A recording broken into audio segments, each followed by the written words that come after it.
Hello and welcome to a brand new episode of the Nerdpocalypse Podcast. I'm your host, Jay. I'm here with my co-host, Micah. We have to have a talk with the daycare. Oh, no. Because my son has recently been describing people as, quote, big sexy.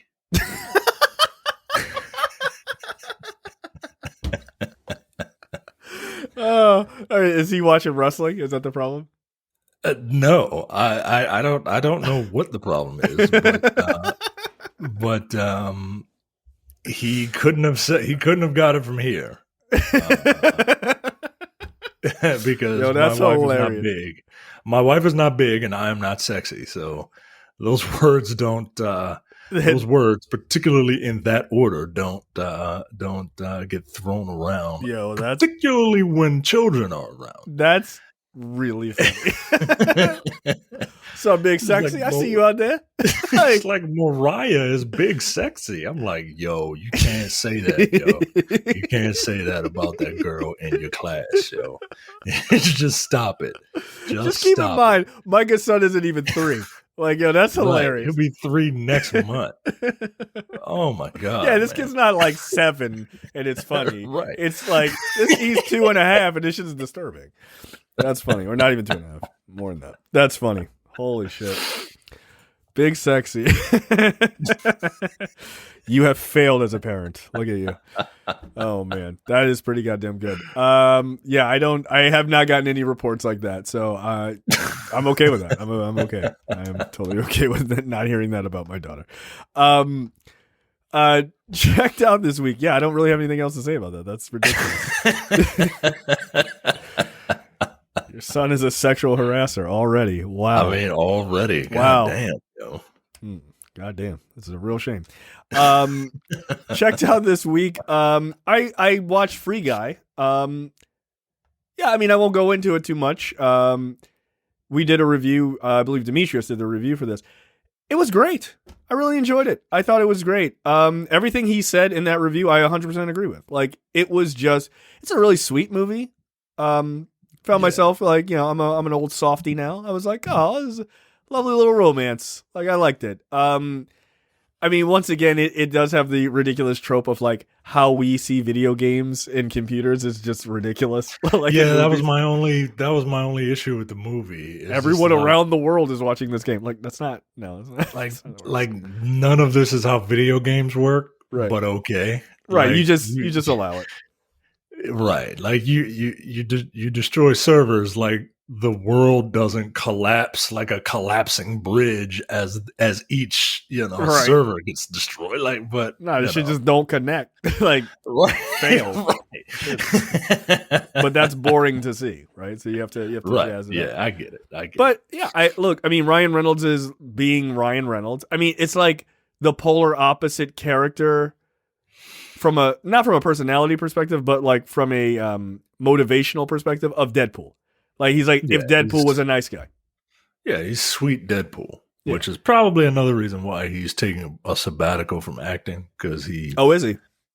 Yeah, he said he's going to take a sabbatical from acting for a while. And I think it's because he realizes that he's kind of being placed back into that, like, Van Wilder character, only it's now Deadpool. Like, for a while, he was Van Wilder. Yeah. Oh, yeah, that's Van Wilder, right? And then he did a couple of movies where he was trying to, like, show his range. And then he did Deadpool, and everybody loved it. And they're like, do Deadpool, just, like, without all the cursing. Yep. And I think I think that's part of the reason why he's taking a sabbatical. I mean, look. Distance himself from that. Yeah, I'm not mad at that. I think that's probably a good thing. I think that he has a real acting ability, and I think he shouldn't just settle for only playing Deadpool, but play Deadpool when that opportunity presents itself again, which it clearly is going to, and then do movies like Buried and stuff like that, right? Like, do other things that completely take you out of the like fun guy personality or whatever. Because what was the movie? Red Notice with The Rock and Gal Gadot. Like, Yeah, he was just playing himself. Like he's playing the same guy he Yeah. always plays. So yeah, I can understand that. And I'm not sick of Ryan Reynolds, but I would like to see him branch out because I like him, and so I'd just like to see him branch out and do something different. But yeah, Free Guy is good. Like if you like Deadpool, but you're like, oh, the cursing is a bit much. Like I think like there's like 2 curse words in the movie or something like that. It's just like it's nice guy Deadpool, but it was pretty fun. I enjoyed it. I like the ridiculous of it.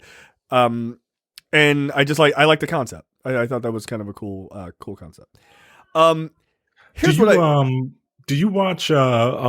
Trust me, I can't wait to hear you talk about what you're going to talk about next. But I wanted to throw out that It's Always Sunny in Philadelphia's new season is out. Oh, nice. Okay. And they played the first 4 episodes, and It's Always Sunny is still brilliant.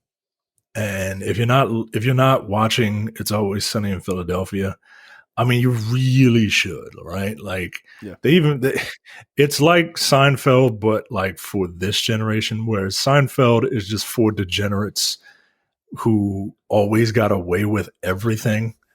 4 degenerates who, and the joke was never on them until the last episode. Right. These are 4 degenerates where the joke is always on them. And because the joke is always like, because all of the jokes are mean spirited, like they're not punching up, they're not punching down, they're punching themselves. Right. Cause they're idiots. Right. And that's the genius of this show. That's what makes it not Seinfeld. But they know that they've gotten that comparison because one of the episodes is a flashback to 1998. Yeah. They did and one of the characters. Yeah. And then one of the characters was like, hey, you look like Jerry Seinfeld. And another character was like, I don't really like them. They're too mean-spirited with their jokes. Like they get the joke. Like I've never seen a show and a cast that is so aware of themselves and everything around them when they write that show. Yeah. Absolutely love it. Yeah. I mean, the fact that they played that huge trick that Glenn Howerton was leaving, and they just like let people believe that, and then he showed up and they were like, nah, we were just fucking with y'all. Like that was amazing because they kept that shit completely under wraps, because I was like, damn, he's leaving, that really sucks. Like that show's not going to last much longer if he's not there, right? Like because the dynamic just works with the 4 of them well, or really the 5 of them. I mean, if you're counting Danny DeVito. So and it just works really well. And then it was like, nah, we're just fucking with y'all guys. Like, come on. We're getting renewed for another like 14 seasons or whatever. But yeah, it's a super good show. So yeah, I'm not caught up. I'm like way, way behind. I got to find, I'm sure there's a streaming service like Hulu or something that has all the past seasons. Hulu has all of them. Hulu has all 14 seasons prior to this 15th season. Oh, all right. That's like, and those are like we were talking about before we started recording. They're 30 minutes, so it's like I can just watch those. Like if they were an hour, it'd be a problem. No more than 10 episodes. Like you can burn through those things, no problem. I might even just start at the beginning. It's the only show that can do things like blackface. Yeah, and it work. Get away with it. Yeah, like it works. You know what I mean? Like because again, the joke is on them. The joke is not on other people. It almost never is on anyone else. Right. That my favorite episodes of all time is like when they get a gym membership and when they get hooked on crack. Those 2 episodes are fucking hysterical to me. They're absolutely hysterical. So, I am a huge Always Sunny fan. I mean, I'm like probably season 6 or 7. Like it's been a long time since I've I catch new episodes like here and there, but I'm never like, oh, it's not set as like appointment television for me. All right. So all that being said, I also watched something else. I watched Venom, Let There Be Carnage. Doing the Lord's work. I'm doing some work. So I saw the original Venom, obviously, which I did not like. I thought it was as they said in the what was it, like Honest Trail or something like that. Like it was the most popular. It was like the best comic book movie to come out in like 1995 or something. Like it was, I mean, or like 2000. Like I mean, and that's what it felt like. It was not very good. I did not understand why Venom fans liked it. But whatever. I feel like they were just starved for content since the last time they saw it was Spider-Man 3, and they didn't care for that. This is somehow worse than the first one.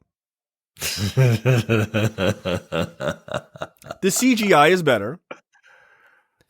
The story is relatively nonsensical. We have no real reason to get why Eddie Brock and Cletus Cassidy like have a history at all. Like Cletus Cassidy just calls Eddie Brock to the jail like to tell his final story before he's executed.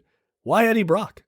Like why? Yeah. Like Eddie Brock is like a disgraced journalist at that point. It's not like, hey man, I've known you for 20 years, like you used to be my friend or some shit like that, or like you reported on my first crime, you son of a bitch, here's my last one, right? Like there's none of that. He's just like, nah, get Eddie Brock. It's like, okay, Eddie Brock for some reason. And so Eddie Brock is like, yeah, I guess I'll go because I'm disgraced and I would like, I'd like to get back on top with this like exclusive. There, like the movie starts out in a really weird way, and I won't go beat for beat of my issues with it, but it starts out in a really you can. This is a Black on Black Cinema episode. Like it's so bad, by the way, it could be on we watch garbage, like, or we watch trash. Like it's that bad. Like it's that bad. It's offensive to everyone involved. Everyone is a good actor. No one puts in a good performance. Right? Like Woody Harrelson is a really good actor. No. What? Why is he dressed like Guy Fieri? Like it's ridiculous. Like this shit doesn't make sense. But the movie starts out in a really weird way that they dub over Woody Harrelson as a young man with Woody Harrelson's current voice. Like, guys, they're actors. Just say that's Cletus Cassidy and have that kid use his regular voice. Is it so? It's not a de-aged Woody Harrelson. No, it's a younger actor. Why don't you just de-age him then? Like either de-age him or like just you said, let the guy use his voice. Right, like just pick an inflection that you want Cletus to talk in, and then just have a young actor mimic that inflection. Yeah, that's how they do it in that would every take movie. You out of it, dude. Like that would take you out of it. It takes you out of it right away. I'm like, why does he have Woody Harrelson's voice?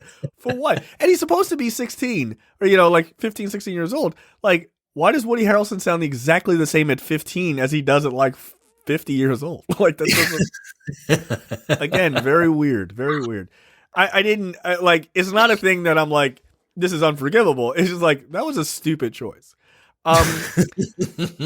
I'm also convinced that, like, do you know what a loot is? Like LUT? Right, you have like a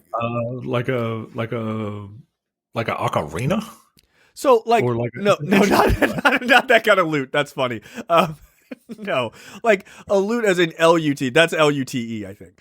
No, like a loot is referring to like in video editing, like you can put like a different like color pattern over a video, right? That each of those different patterns are called loots, right? Like certain directors use certain loots, like like the Matrix. All the Matrix movies have that like greenish, bluish green tint to everything. Like anytime you go to Mexico in a movie, it's sepia, right? Like they use a specific loot for that, right? Like they film it and then they throw that loot on top to change the color. I'm pretty sure Sony has a loot. One that they use for all of their films. They all feel exactly the same.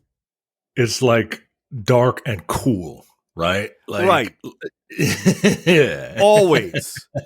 Like, look at any Sony movies in the last number of years. They all look the same. Like, it's really weird. It's super strange. Yeah. It looks like Morpheus has the same thing going on. And look, I don't fault it, right? Like if that's the style, right? If that's the world and they're sharing that world, fine. It just looks muddy to me. But that's probably to cover up, CGI, right? Right. Like you can't Anyway, tell me more about this horrible fucking movie. So it looks like a Sony movie. right? That's why I say that, right? So the CGI is actually pretty good. I will say it's a big jump up, because I know that'll be a sticking point for a lot of people. Like, it's not worse than the first one. The CGI is great. Like, it does look pretty good. Like, the transformations and stuff look pretty good. Not great. Some of it's got a little bit of like original Spawn movie-esque shit going to it. Like, okay, like, I wouldn't have gotten there, but like, okay. So the CGI is better. Like, when Carnage escapes from prison, like, he's, he like opens his stomach up so that like they're shooting like through him or whatever, so he's not getting hit. Like, that kind of stuff is kind of cool. It looks good. It being PG-13 really does make it quite silly to have a Carnage movie PG-13. Like, it just does. And I'm not normally a person who really cares about that, but it's a lot of like, I'm going to cut your head off screen. Right? Like, it's just weird. Like, it's just really weird. They don't take anything seriously. Like, anything. Nothing about Eddie Brock and Venom is taken seriously. It is literally played like The Odd Couple. Like, it is totally played for jokes, which is okay sometimes. It's never taken seriously. It's a comedy. Like, it's a comedy. Which is weird, right? When I think of Venom, I don't think of like The Odd Couple. Like, in every iteration of Eddie Brock's Venom, cartoons, comics, even Spider-Man 3, like, it's never like the two of them are talking together. It's the two of them are one. Right? Like, they have the same, like, it's not like, all right, I'm going to take over your body now, and then you can have your body later. You know what I mean? Like, no, but like, Eddie is conscious, right? Like, because like, when Venom is, when as we see him, Venom is, visually out, fully, like, there are times where Eddie Brock is talking to Venom, which is weird, right? Like, and then there are times where obviously Eddie Brock is there and he's talking to someone and Venom is talking to him inside his head, right? Like, which is weird. It's also strange, right? But there's a lot of like Odd Couple sort of things, and there's just like these gross scenes where like Venom is making breakfast, which is just like, it's just making a mess, and it's just like, oh, this is hilarious. I'm like, this is really fucking stupid. Like, this is really dumb. Like, if Venom can do things like make breakfast, why does Venom need a host? Yeah, I mean, he just kind of tentacles out and just does things. Like, all the time. Like, all the time. And sometimes he comes out of Eddie Brock and talks to him like a head, like, and is talking to him. Then why? But like, people can hear him. Like, other people can hear him. Like, there's a scene in a bathroom that he's talking to him, and the woman in the stall next to him can clearly hear Venom talking to Eddie Brock.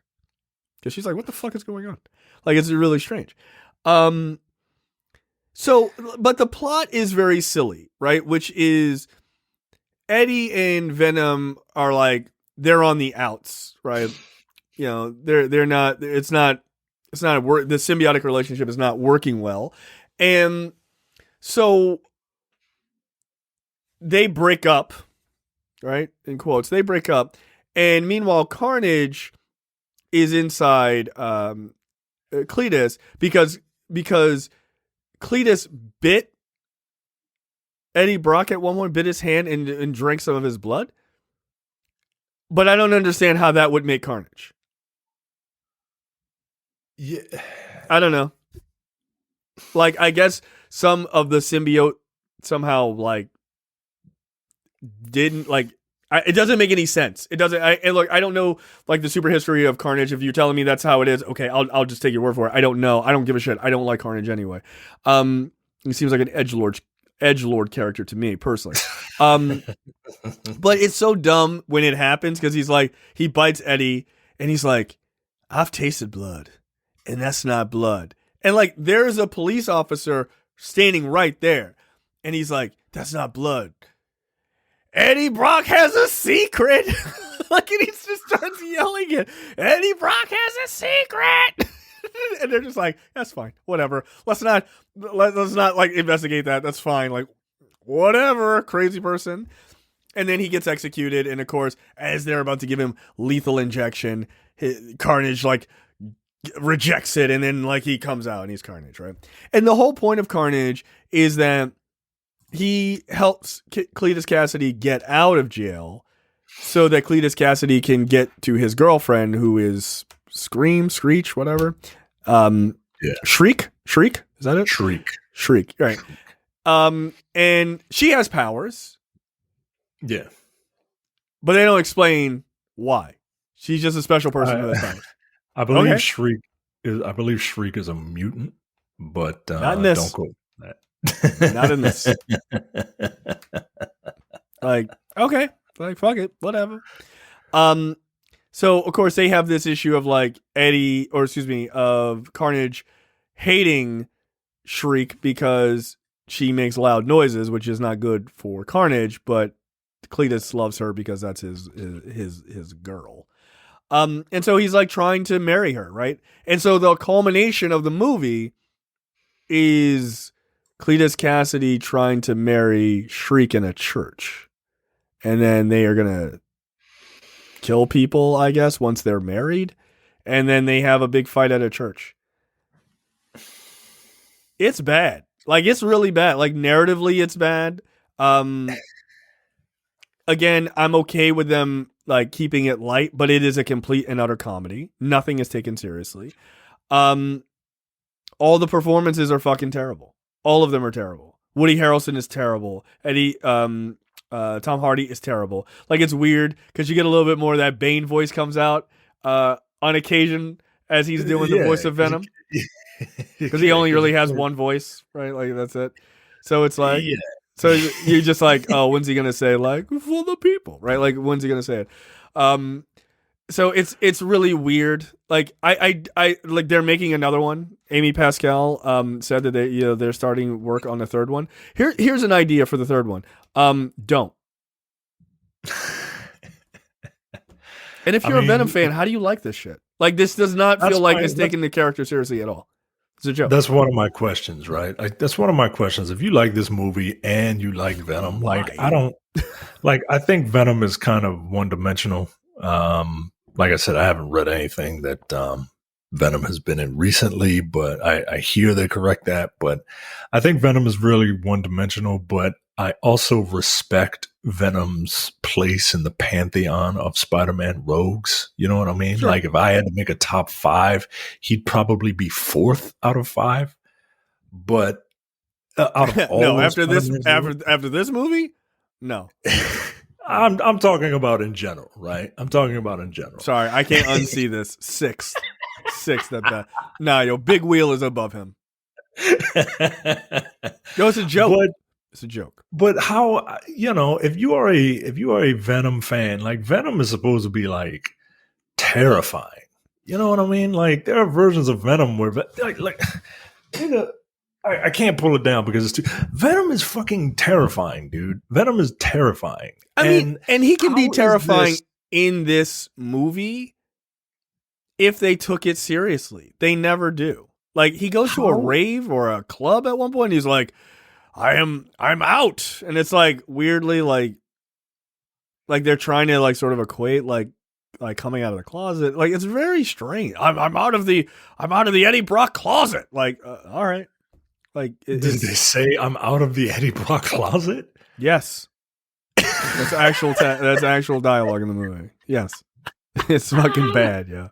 It's bad. Oh shit. Look, it does have I will say this. It has a pretty decent ending, which is the end. Over? No, right, Finn. No, at the end, like, the whole point of why Carnage can't really beat Venom is because the power of the connection between Eddie and Venom. They're actually a symbiotic relationship versus Carnage and Cletus Cassidy, right? Which is antithetical to the characters themselves, but whatever. like they're both like that, and Carnage is worse because he has a connection to Cletus Cassidy, who is a fucking serial killer. But whatever. But like they don't have this like hard knit relationship with each other. So like at one point, Cletus falls from this like scaffolding or whatever, and Carnage doesn't get there in time to like connect him, right, and save his life, and so he's like, Carnage is just walking around at that point, like just moping around, and Venom just like picks up Carnage as like a goo and eats it, right? And then he picks up Cletus, and Cletus is like, oh no, please don't kill me or whatever, and he just goes, fuck this guy, and bites his head off. I was like, all right, that's fair. Oh, okay. I was like, it was Carnage then. I mean, it was a genuine laugh. Like I gave a genuine. I was like, okay, wow, they use their F-bomb pretty well. Like, all right, but no, it's not good. Like, if you're gonna do more of these, if you're gonna it's gonna feel really weird to have Tom Holland in these movies. And that was my next thing, right? Like this Venom is going to cross over into the MCU, which I have to imagine that if you are a comics Venom fan, like this is your worst nightmare, right? I don't think it's coming to the MCU. I think Tom Holland is going to their universe. There's no way, dude. Yeah, that's right. Yeah. Because we talked about that last week. How much does it have to suck to not have an MCU version of Venom? Like from the ground up. It's got to suck pretty bad because it's not going to like, look, I'm sure they'll make it work fine. I'm sure it'll be fine. But like the biggest problem is if Venom is not taken seriously, he's supposed to be a serious threat to Spider-Man, who is jokey. But if Spider-Man is jokey and Venom is jokey, it doesn't really work. Right? Like, yeah, it'd be like a Spider-Man Deadpool team up, Like that's the only way, by the way, it's the only way it works, right? That's what they'll do. That's exactly what they'll do. They'll be enemies for a hot minute, but then there'll be a larger threat, and the two of them will team up. That's the only way it works. It's the only way it works, because you can't actually have Venom be a straight-up villain to Spider-Man. It doesn't make sense. It just doesn't make sense. Like, no. And then, like, they really shoehorn in the lethal protector thing, and he's like, maybe we could help people. Maybe we could be a lethal protector. I'm like, all right.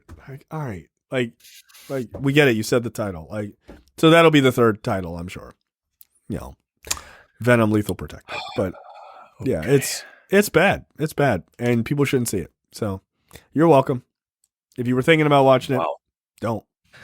Last question: what is worse, these two Venom movies or the last three X-Men movies? Not Logan. The X-Men movie, Apocalypse, one where dude was a marionette walking up the stairs and shit. Yeah, it was wildly unacceptable. That was offensive. That was very ableist, which is not a term I often use. This is worse. Wow, this is worse than those X-Men movies. God, yeah. I'm gonna ask you that again. I'm gonna ask you that again next week when there's some distance between you. Nah, yo, no, don't look. Anyone who has seen the first one's worse. Like the first one is a worse movie than those X-Men movies. They're better constructed stories. They are. They're better constructed stories. No. Yo, I'm telling you, one day you and I have to sit down and watch these two movies. I don't know, man. Yeah. I don't know if I like you that much, man. I consider you a brother, and I don't know if I like you that much. Look, sometimes brothers are mean to each other. You should watch these fucking movies. Like, I'm telling you, I think you would think Venom 1 is better than Venom 2. Like, I really do. Incidentally, I will go to my grave on this stance. I don't give a fuck what nobody say. Topher Grace's Venom is better than this one. Yep, it's better. It's better. It doesn't look better, but he operates in like his attitude and everything is more accurate to the comics than what you get in these movies. Again, Yeah, I feel like people just like this movie because they're starved for Venom content. Like, they're not good. They're not good. The first one made like $800 million. Knock it off. No. It was as good as Deadpool? Really? No. Knock it off. Stop. Before we talk about the next thing, I did want to talk about True Story real quick. I finished True Story. How many episodes is it? And like 8 or 9. The first episode is an hour, but the rest of them are a half an hour. Oh. And okay, that's why I was okay. That's why I was able to blow through it. All right, you're speaking my language. True Story is there's a lot that you kind of have to get, that you have to kind of accept, right? Like Kevin Hart is playing a character called The Kid. The Kid is a comedian from Philadelphia. And he's basically playing a version of himself, right? Obviously. He comes home to Philadelphia for a tour. He's going to be in Philadelphia for a couple of days. He's got a screw up brother played by Wesley Snipes, who, look, I don't care what anybody says about Wesley Snipes. Make fun of him all you want. Wesley Snipes is a hell of an actor. Always has been, always will be. Yeah, absolutely. He's a really good actor who could, at one point, could literally do it all, right? Drama, action, looks good in a suit. Like he could do it all. Right? Yeah, I feel like a lot of, and I don't mean this disparagingly, I feel like a lot of young people only know him from Blade, and that's a problem. Like that is a problem, dude. Like, that dude, is a problem. Or New Jack City, which is not the only shit he ever did. Right. He's a really, really good actor, and he's really good in this. Kevin Hart is playing a version of himself, so. Yeah, a serious version of himself. I don't. If you've ever seen serious Kevin Hart in like interviews and stuff, yeah, like he's playing that, right? So it's not a huge stretch for him, but there is a huge stretch in some of the storytelling, and there are two major things. One at the beginning of the story, where if you don't buy this, and it's very hard to buy because again. You're watching Kevin Hart play Kevin Hart. So essentially, it's like I'm watching Kevin Hart do this. And I find it very, very difficult to see Kevin Hart do this. Can you say it without spoiling anything? Like, is it no, but I'll give you the premise, right? The premise is he comes home, he's on tour, he comes to Philadelphia, he meets up with his brother who's kind of like, kind of sketchy. His manager's like, please don't hang out with your brother. He's going to get you drunk and you're in rehab, right? Like you got a good thing going. Let's just do this tour and get the hell out of Philadelphia. My sentiments exactly. And, like, yeah, this manager's making a lot of sense. But it's his brother, right? So, and he knows his brother's a bit of a screw up, but it's his brother. So he hangs out with his brother one night. Brother is like, "Hey, I got some ladies here, right? Let's do the damn thing, right?" Then cuts to everybody's having a good time. The kid is getting drunk, drunk off his ass. He doesn't want to, but peer pressure from your brother and all that.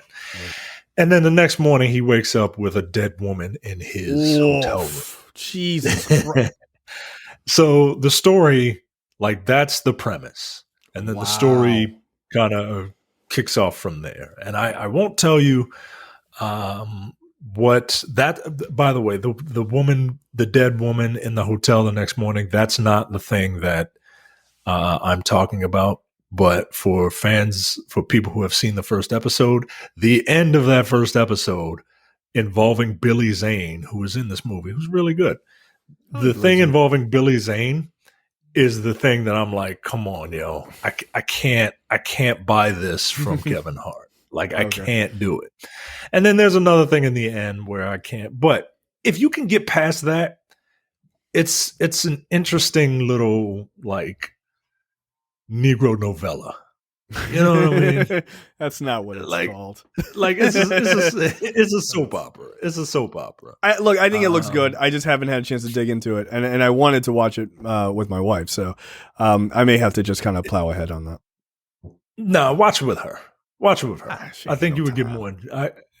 There's a new Sex in the City. There's a new Sex in the City thing out. She's gonna be all over that. Like, well, that's that. You couldn't hear her, but yeah, that's what. Is that what she's watching right now?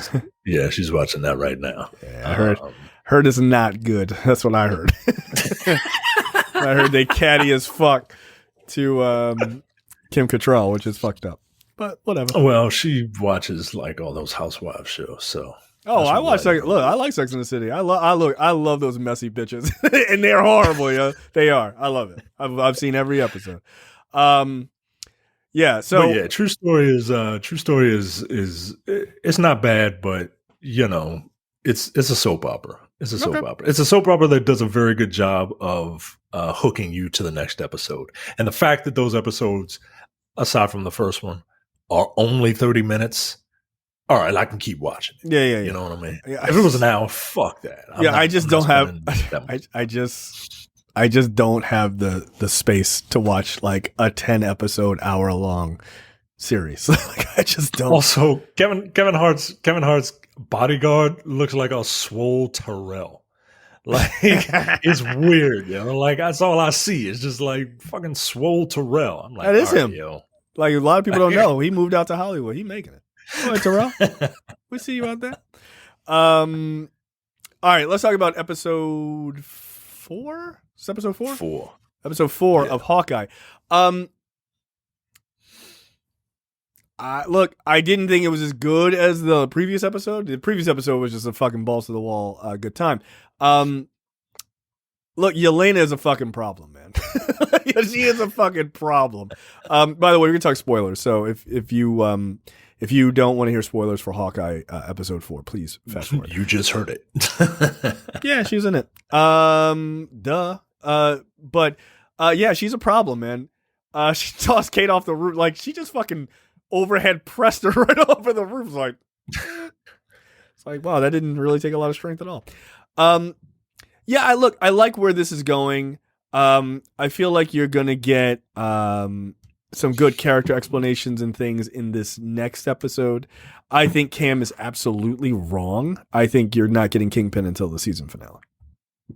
So part of the reason why Cam is saying that is because during the I forget who said it, like a writer or somebody that works on the show is claiming that episode 5 is going to be the bombshell episode. Oh, right? It's the episode that everyone is just going to be like, holy shit.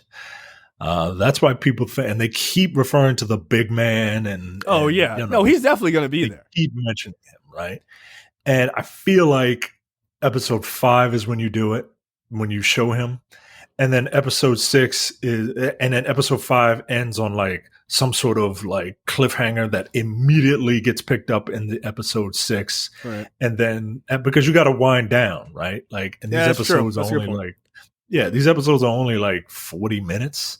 So you still need time to wrap things up. I'd say episode 6, you need maybe 20 minutes to wrap things up and to tease new shit, right? Yeah. So yeah, I think you get them in episode 5. I think, the penultimate episode of series like this are usually the ones that are just like, holy shit, right? Like, look at those very early episodes of Game of Thrones, right? Like, Sean Bean gets his fucking bean cut off in episode 9, right? Surprise! And that was like the thing. So yeah, I think you get him. I don't know how much you get him, but I think you get him, and I think he's going to be a presence throughout the last bit of the episode, which is going to be awesome. Look, I'm going to say this. If people think it's not going to be Vincent D'Onofrio, like, no way. I mean, we're going to talk about the Charlie Cox thing, obviously, which kind of proves that it definitely will be him. I went back and watched that scene where he's like, oh, your uncle's going to pick you up, and you see the person like squeeze her cheek, and then you hear the laugh. Dude, that's 100% Vincent D'Onofrio's chuckle. Like, it's like, it's inarguable. Like, that is absolutely his voice. And if it's not him, that person does an excellent Vincent D'Onofrio impression. Like, So yeah, it's Yeah. definitely him, which is very dope. Like I cannot wait to see him. Lord help if it's not him, God help the person that it is, because they're gonna catch hell. Yeah, but dude. no, Who the fuck are you, man? It's Vincent D'Onofrio, and I'm just thinking back to like, remember in Daredevil when the Kingpin killed a dude with a car door? I do. I think we all do. That was a pretty violent fucking shit, man. Like it's gonna be exciting to see, but I also, you know, you can't have that level of violence. Do that. You can't. You can't. Like that's just not what the MCU is. Like that shit was nuts. I mean, that show was just super violent anyway. Like it just was. Yeah, like that's what's going to be interesting about, especially the Daredevil characters, because Daredevil was fucking violent, right? Like Luke Cage wasn't like. Luke Cage was a little campy, a little blaxploitation-y. Yeah. And Jessica Jones was very much noir, and cerebral. Yeah. And Iron Fist existed. But Daredevil was a fucking violent R-rated show. So was Punisher. So I'm very curious how these characters are going to transition. I don't know. I think they'll do fine, but at the same time, like, I'm going to miss that ruthlessness. Yeah, like, it'll be interesting, right? Like, what, if you're bringing in Kingpin, what does Kingpin mean? Which, to me, it means that the crime underbelly of New York is going to be a major point. You don't bring in the big man unless that's what you're doing. But at the same time, like, yeah, you're not going to have that level of violence. Like, what if the Bombshell episode, like, yeah, they bring in Kingpin, but what if he brings someone with him? Right? Like, what if there are other characters that he brings along with him that we're not expecting? Like, Kingpin, didn't he hire Bullseye? Like, yeah, Bullseye's a mercenary. He could be there. Yeah, because that version of Bullseye was fucking awesome too. Dude, that was the best. The best. The best. All he needed was the classic costume or some variation on that. But he was awesome. Like that, to me, that was one of the reasons season 3 was a standout. Like, Bullseye was no joke. They had that fight in that office. He was just like picking up baseballs and pens and shit. Baseball and fucking. Yo, that shit was terrifying, yo. I was like, he fucking beamed him with a baseball, yo. Like baseball players fight each other over that shit. Yeah, I feel like y'all mad. Helmets. Right, like, nah, yo, we gotta fight. Like, get the fuck out of here. They fight for getting close to their face, not even hitting them. Like, right. Yo, that's offensive, yo. You could have killed me. So fucking he's throwing 100-mile-an-hour fastball. Knock it off. And I like that he was like disturbed, right? So it was like it made his character have like real depth. So yeah, I'm very interested to see what they do. I think it's cool to bring Kingpin back and then just start to slowly bring other characters back. But I need people to slow down. And we'll talk about it more in the Charlie Cox thing. Just because they're bringing the Daredevil characters back, I wouldn't bank on everybody else coming back. Wouldn't bank on it. No. Not quite. No, I wouldn't. I don't feel. Never say never, but I don't think they're going to feel obligated to do that. Yeah. Right? Like people are just like, well, they're bringing Daredevil back. They got to bring all this. And I don't mean the people outside of Daredevil because I'd like to see all of them return. I'm talking about the people outside of that show because there's certain characters. Like, I know there's a lot of people who want Kristen Ritter back as Jessica Jones. I don't mind Kristen Ritter as Jessica Jones. I like Kristen Ritter a lot. And I thought the show was pretty good. Like,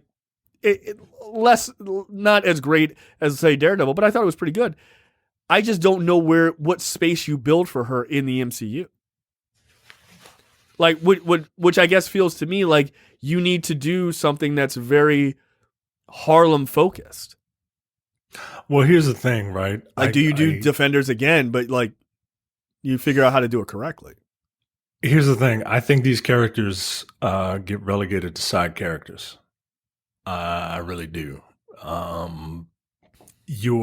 Outside of Daredevil. These are just, I think Daredevil gets a movie. Outside of Daredevil, sure. But if they were to bring in, a couple of these other characters, and honestly, Daredevil, like not for a while.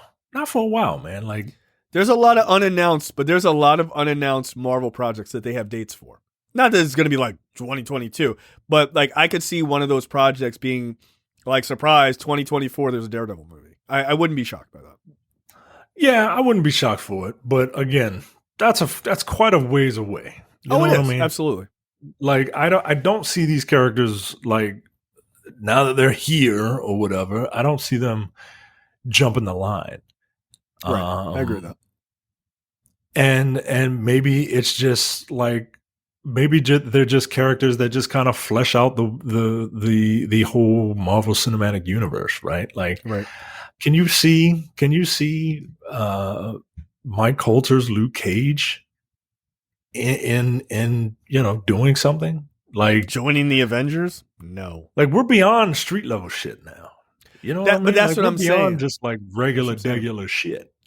And like, I don't know what the next Spider-Man trilogy looks like, right? Do they go, because he's gone to different fucking planets at this point.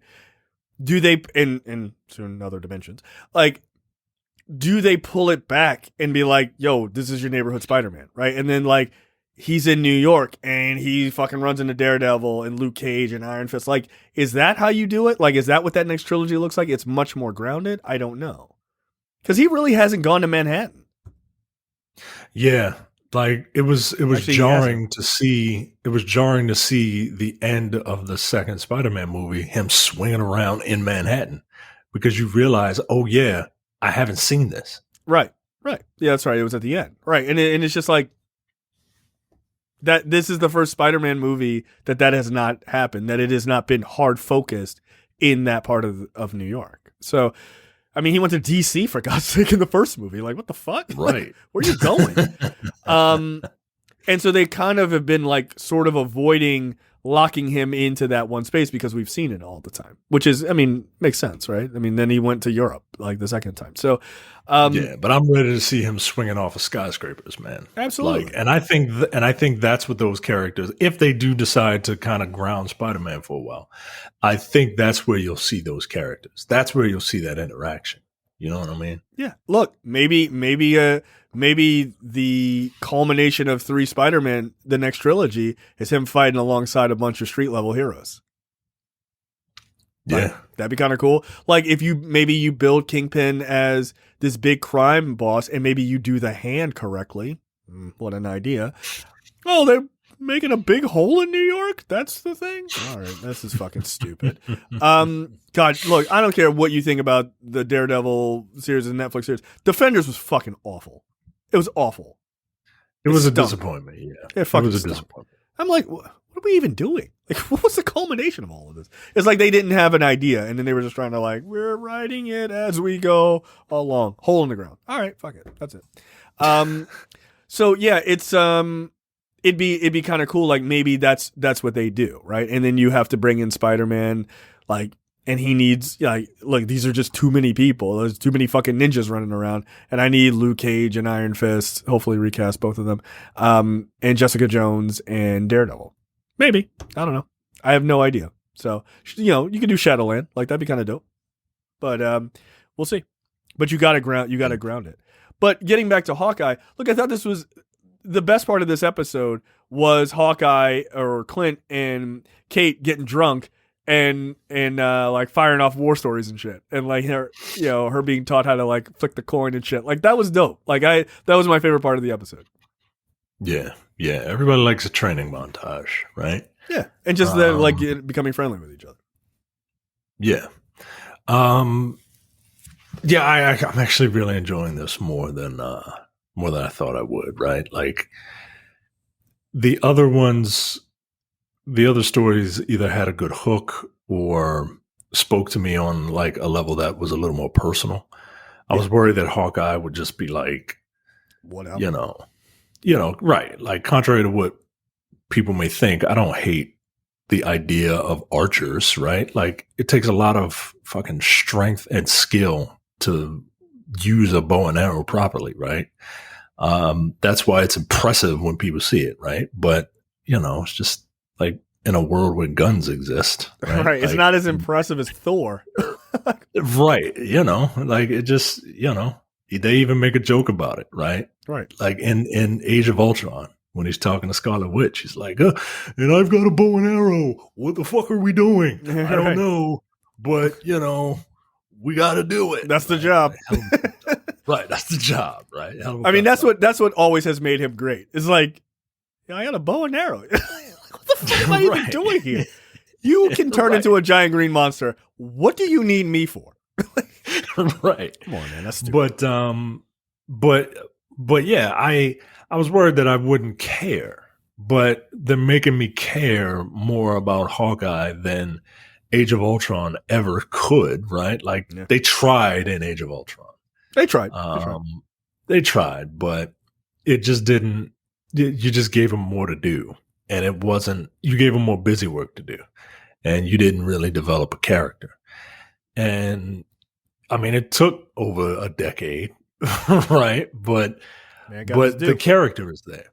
Yeah, and it's so sweet, right? She's like, she loves this character, right? She's like, oh, this is my favorite Avenger. She's like, but you know what your problem is? Like branding.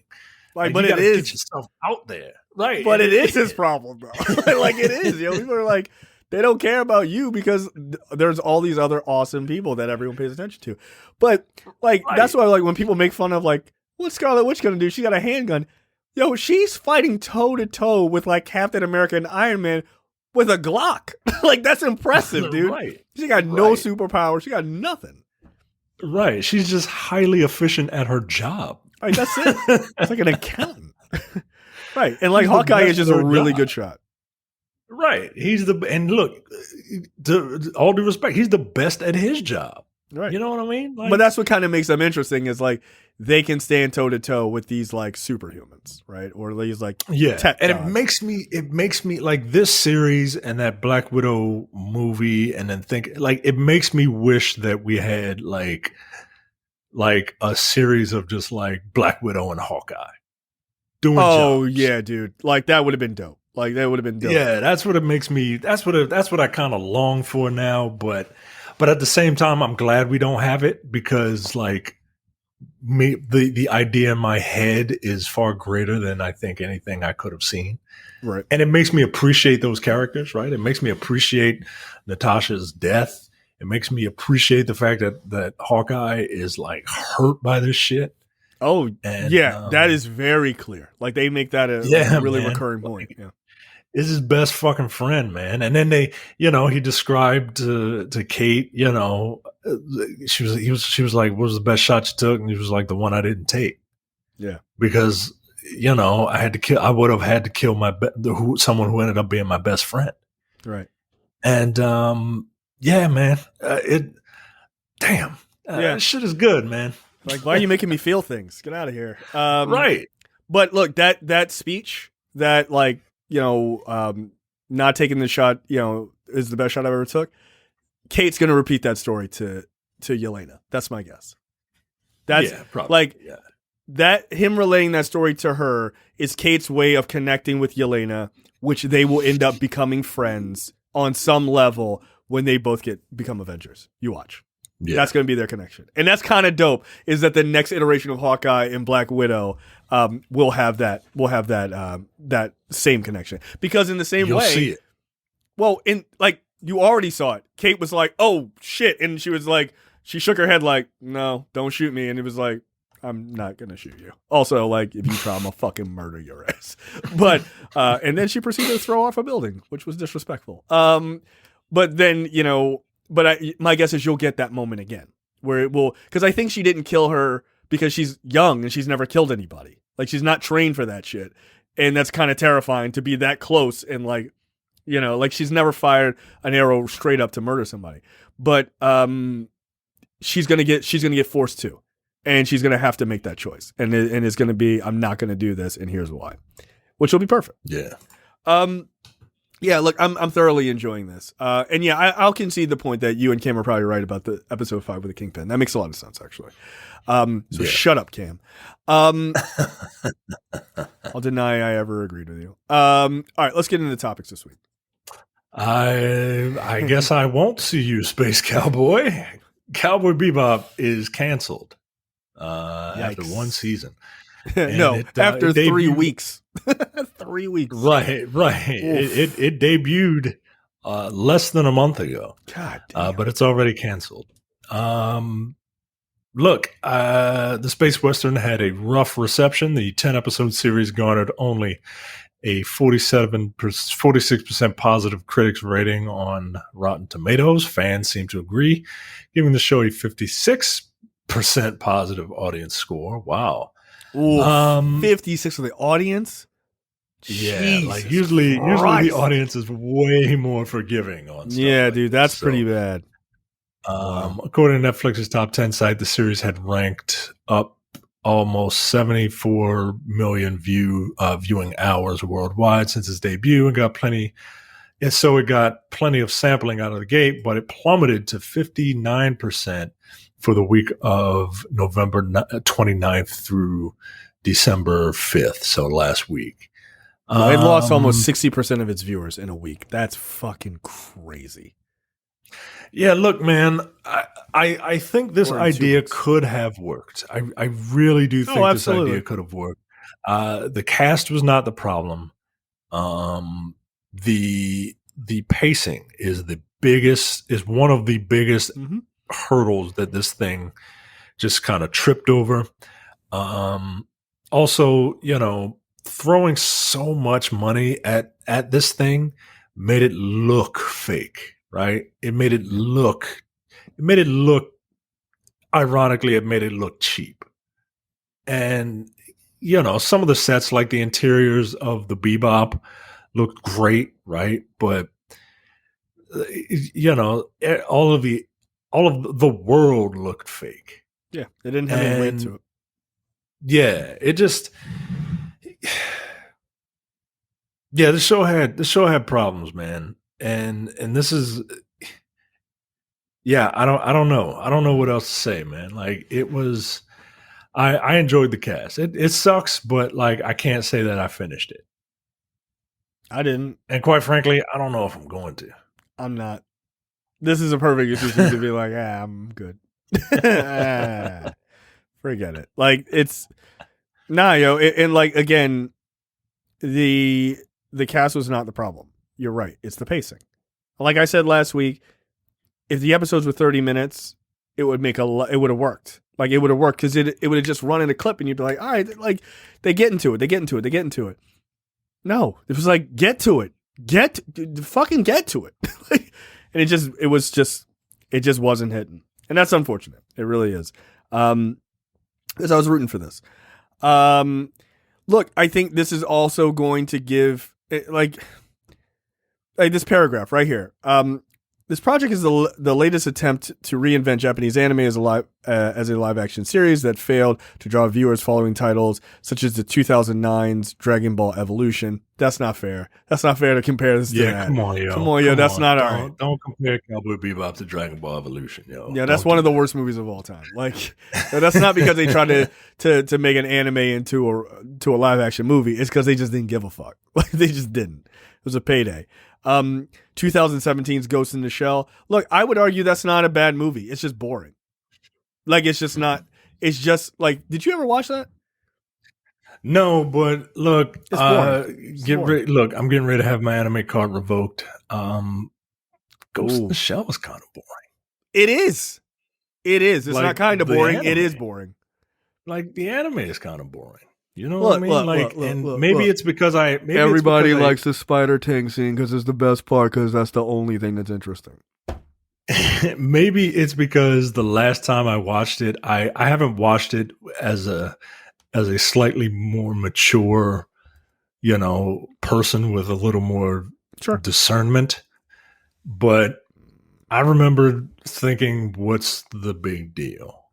And that came out, what, in the 90s? Yeah. That was like anime hype, baby. Yeah. Nah, yo. So, like, no. It's not good. 1995 is when that movie came out. And I didn't see it in 95, but I saw it in the 90s. And I didn't get what the big deal was. But, I'll tell you, like, it's the tank scene in in the movie is pretty cool. Like, it is cool. Like, I know. Look, I get it. Yes, you're upset about Scarlett Johansson playing this Asian character. I get it. Like, I don't give a shit, but I get you're valid in your criticism. That's not why that movie didn't hit.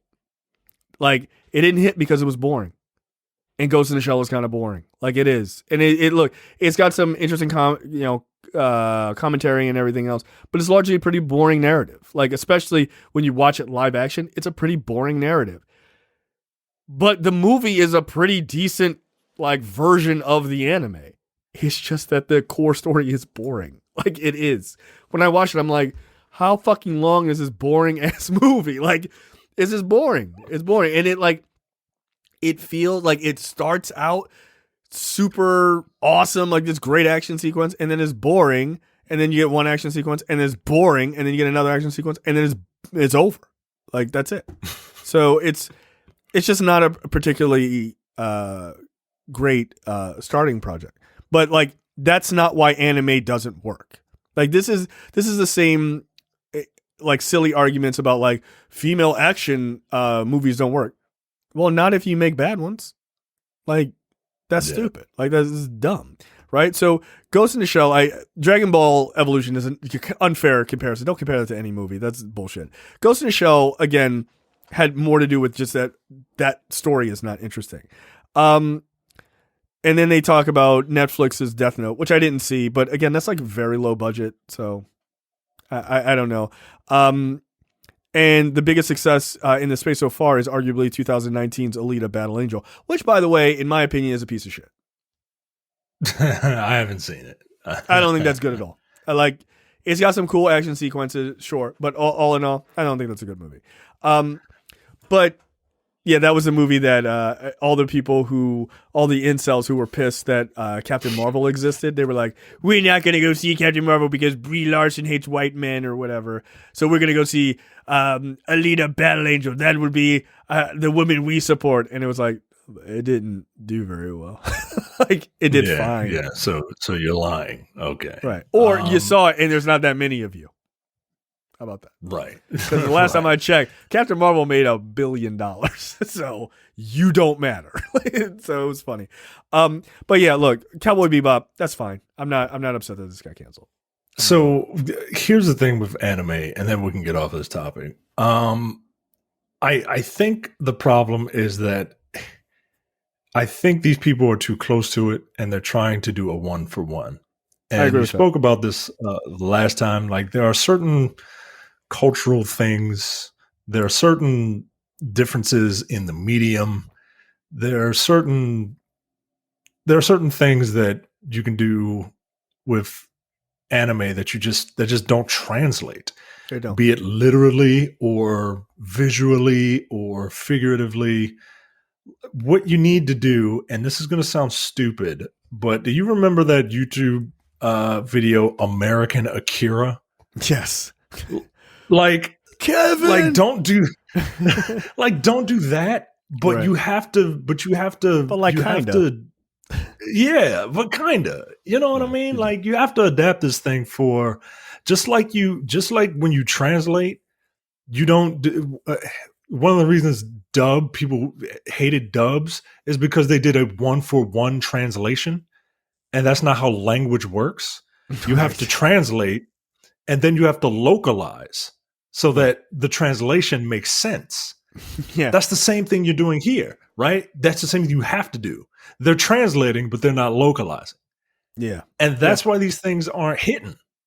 Yeah, like, I don't know. Again, I realize that because it's in English and it has a Western feel, which is very American, obviously. It also has a huge Japanese feel to it, right? Like, it does. I feel like they concentrated more on, like you said, doing this 1-for-1, but you have to somehow, you got to mix the Japanese, like, the Japanese aesthetic is fine, like, the look of it is okay, but you got to go more Western. Like, you just, like, the dialogue and everything, like, it just didn't work, and it just feels stunted and weird. Like, I hated the way the writing worked. Like it just did not work well. And it's bad writing. Like it's not, well, I shouldn't even say bad writing. It's bad translation. Like they're trying to do a 1-for-1 instead of like you said, localizing, which is a great way of putting it. So yeah. Whatever. Next up, Destin Daniel Cretton inks overall deal with Marvel Studios and Hulu's Onyx Collective. Set for Disney Plus, an MCU series, as well as a Shang-Chi sequel. Simu Liu was all in his bag earlier this week, talking to the people who thought that this movie was going to flop, and he tweeted, "Yep, flopped right into a sequel. Fuck you." I love how, again, whether you work for the trades or you're a dumb fuck troll, stop saying Marvel movies are failing because they're not making as much as they would normally. We're in a pandemic. You don't have to pretend to not understand that when you write your articles or your tweets. You know that if this movie was in theaters during a non-pandemic time, it would make $1 billion. Also, Disney knows that. They're not like, well, only made $300 million. Well, I guess it's a piece of shit. Like, dude, stop trying to take context out. Like, it's obnoxious. Like, you can still buy tickets for Spider-Man right now. You know why? We're in a pandemic. Right. You think if it wasn't a pandemic, you think people are sick of Spider-Man? No. Also, stop like $1 billion does not mean it's a success. Right, yo, that can't be the new standard. Outlier, yo. $1 billion is a fucking outlier for $100 million movie. Yeah, $100 million movie making $3 million. That is a success. $300 million. $300 million. That's a success. Right. Like all this billion shit. Like not everything can be a cultural phenomenon. Like not everything can be a cultural phenomenon. It just can't. Sorry, bro. Failed. What? What are you even talking about? Right. This is ridiculous. Under the big new overall deal, Cretton will develop TV projects for both Marvel Studios, for Disney Plus, and Onyx Collective across all platforms, including Hulu. The Maui-born Cretton will produce through a new production company he is launching with his partner, Asher Goldstein, named Family Owned. The focus on building a slate of projects in film and TV that highlight the experiences of communities that have traditionally been overlooked by pop culture. So there you go. I like it. I forget what other movie he did, but I think I enjoyed it. Let's see, shall we?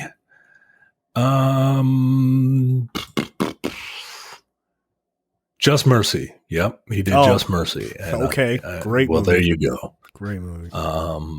So yeah, Shang-Chi is getting a sequel, and Destin Daniel Cretton is getting all the work. Yep, I'm okay with that.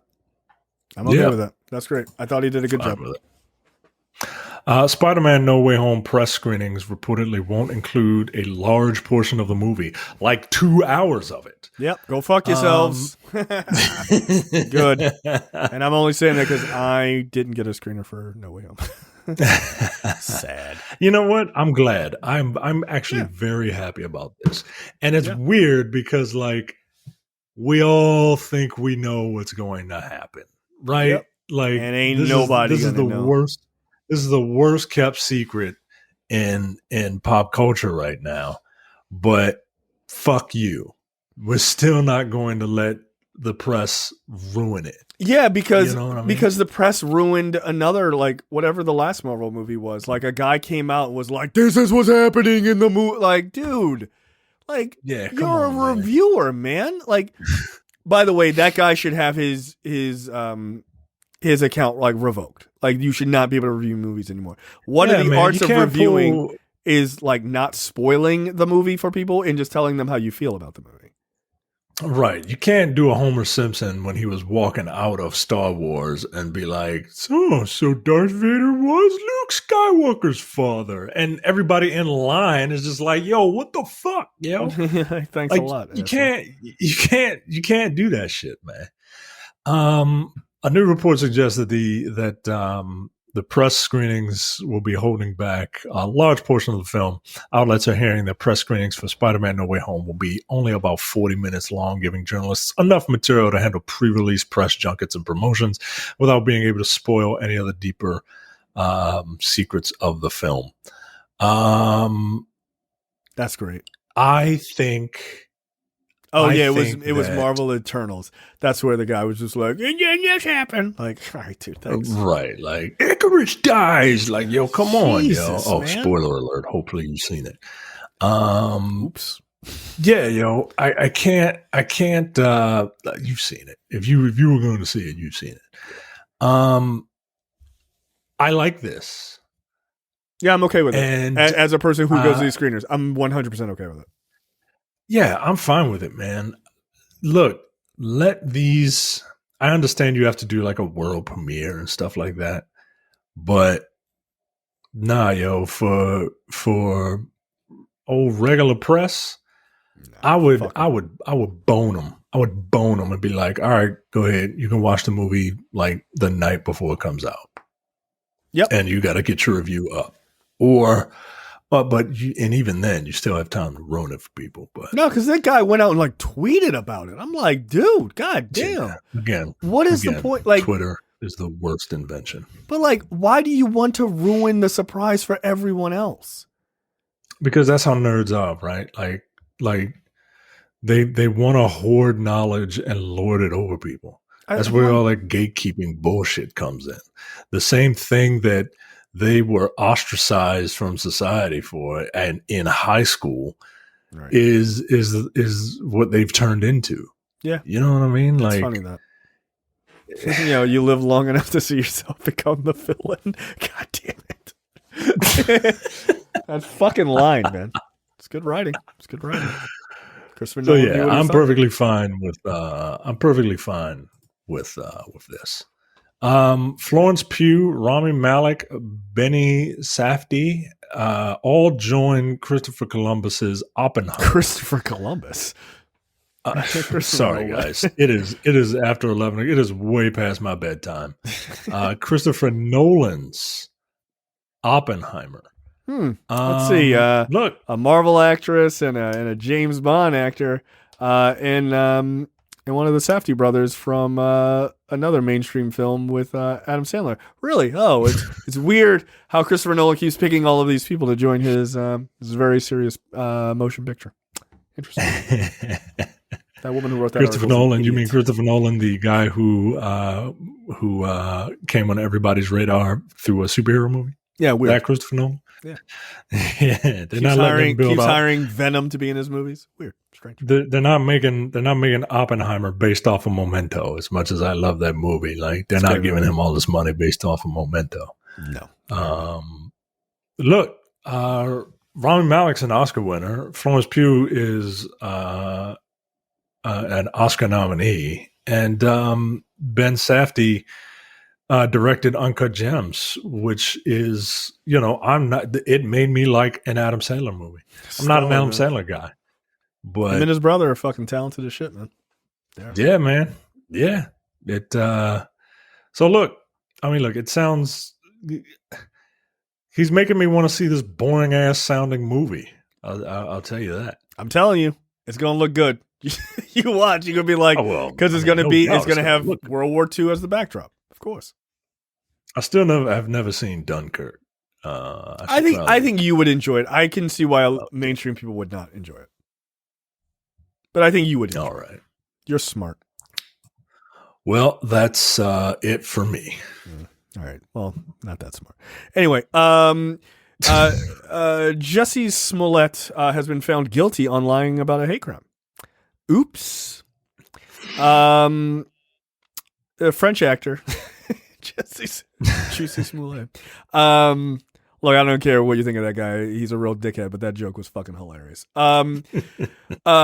Yeah, so Jussie Smollett, former star of Empire, who got busted for saying that these two MAGA people beat him up and poured bleach on him. Yeah, it turns out that guy was fucking lying. And apparently they got footage of him and the two guys like practicing the shit, like security footage. It's like you idiots. Come on. That's like the worst crimes ever. Yeah, you're not real big crime guys, are you? Hell into crime. So yeah, they the judge, they basically the jury came back and convicted him. He now faces 6 counts of disorderly conduct, a class 4 felony in Illinois, a relatively minor offense. The charges carry a potential maximum sentence of 3 years in prison, but are more likely to result in a sentence of probation. You think he should do real time, or you letting him off with just probation? No, I'm not letting. No, you got to do a year.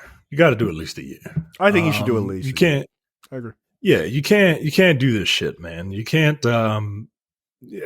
especially as a minority, man. Like, especially as a double minority, what are you doing? Yeah. And then to try and frame people to like, look, I don't like MAGA idiots too, but like, don't make shit up. Right. That's like, that's the only thing they need. It's like those people who heard a story from their cousin's friend about their other friend being framed by a woman who claimed that she had been raped, right? Like, so all women are lying now. Like, nah, yo. Like, it's not. It's not how this works. Right. It's not fair to people who are like MAGA people, even though I think they're morons. But like, it's not fair to just make shit up like that. That's fucked up. And to your point, which I think is a bigger one, is it does disservice to people who are actually suffering, right? Like, someone gets attacked for real, they'll be like, nah, it's bullshit. Like, no, but it's not bullshit. Right. Like, that really happened to those people. So yeah, I agree. Like, it's not that's not acceptable behavior. Yeah, you gotta do some sort of time. Also, but you're like, at the same time, like that other kid literally killed 2 people and is just like, oh, do not go to jail. Do not pass go. Don't collect $200. Right, like, but like, a crime is a crime. We shouldn't like let him off just because, like, God damn it, Jussie. Right. Right. Like, what are you doing? And I'm not saying, let Jussie Smolett off. I'm saying throw that other kid in jail. Right. He should have to do his time. Like, that's right. Fair. That's fair. Jussie Smollett goes free, and then Kyle Rittenhouse does at least 3 years, although I think he should be in there for the rest of his fucking life. But that's just me. Yeah, so we'll see. We'll see what happens to him. I don't really give a shit. Like, if I'm being honest, I don't really care. But I don't think you should fake hate crimes, because that's not cool, because it hurts people who are actually experiencing hate crimes. And that, for that, people should be pissed at him. Like, they should legitimately be pissed at him. All right. So I woke up one morning and I was like, I saw that tweet and I was like, that's not what Kevin Feige said. And then I read the quote. I was like, oh, that is exactly what Kevin Feige said. Okay. I'm shocked that they were actually accurate.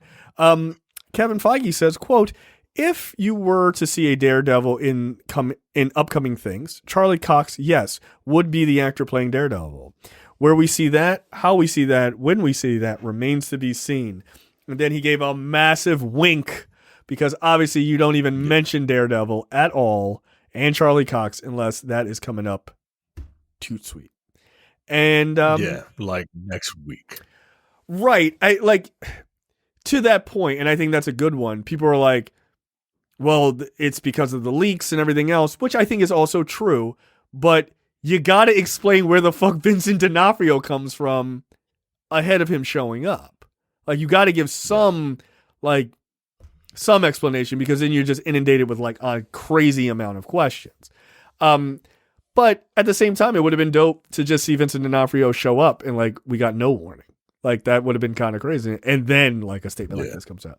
But I think you're getting Charlie Cox back as Daredevil. My guess is you get him back as Matt Murdock, maybe in Spider-Man. But he done donned the suit then, right? That's a cameo at best. I think you see him don the suit in She-Hulk. I think that's probably the first place you see him. And then I think you're going to see an announcement of a movie. I wouldn't be shocked. Like soon, I wouldn't be shocked if soon after, maybe soon after No Way Home, after like plenty of people have seen it, then they're like, hey, by the way, this is coming in 2024 or whatever. I could see that. Yeah. Yeah, look, man, like you said earlier, of the Netflix shows, I can see Daredevil getting a movie before any of the other people.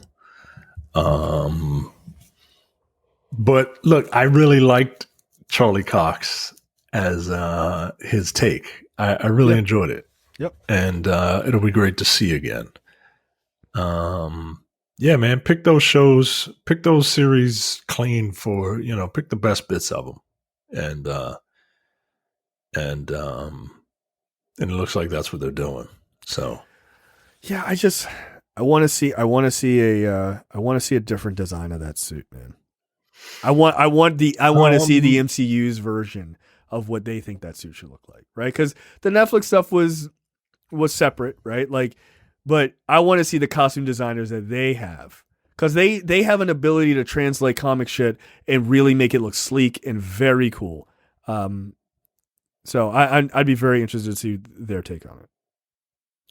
Yeah, I'm curious. I'm gonna have to buy another fucking toy to match, but yeah, I'm curious to see what it would look like, right? Like, because it's not going to be the Lycra, like skin tight suit, right? Like, it's not going to be that. It's not going to be Ben Affleck. No. But, yeah, but I am very interested to see what they do. I really am. I am, like, and I think it's cool. Like, but I don't think they're going to feel obligated to bring back like all of the Defenders. I just don't see them bringing back Finn Jones. I really don't. I think that is like, and I'm not even trying to be a dick about it. Like that guy was like, I don't want to get into like, I don't want to get too jacked. Like, yeah, I want to be in yoga shape. Like, shut up, yo. Shut up. That's not what that character is, yo. He's not a yoga master, yo. He's a kung fu. Yo, he's a living weapon, yo. Yeah. Like, get out of here. I'm a living weapon. Light bulb hand. Like, all right.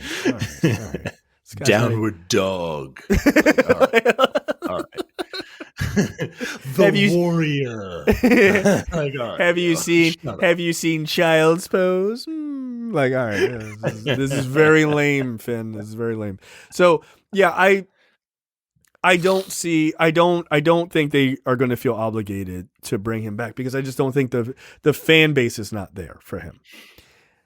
I don't know that the fan base is really there for Luke Cage either.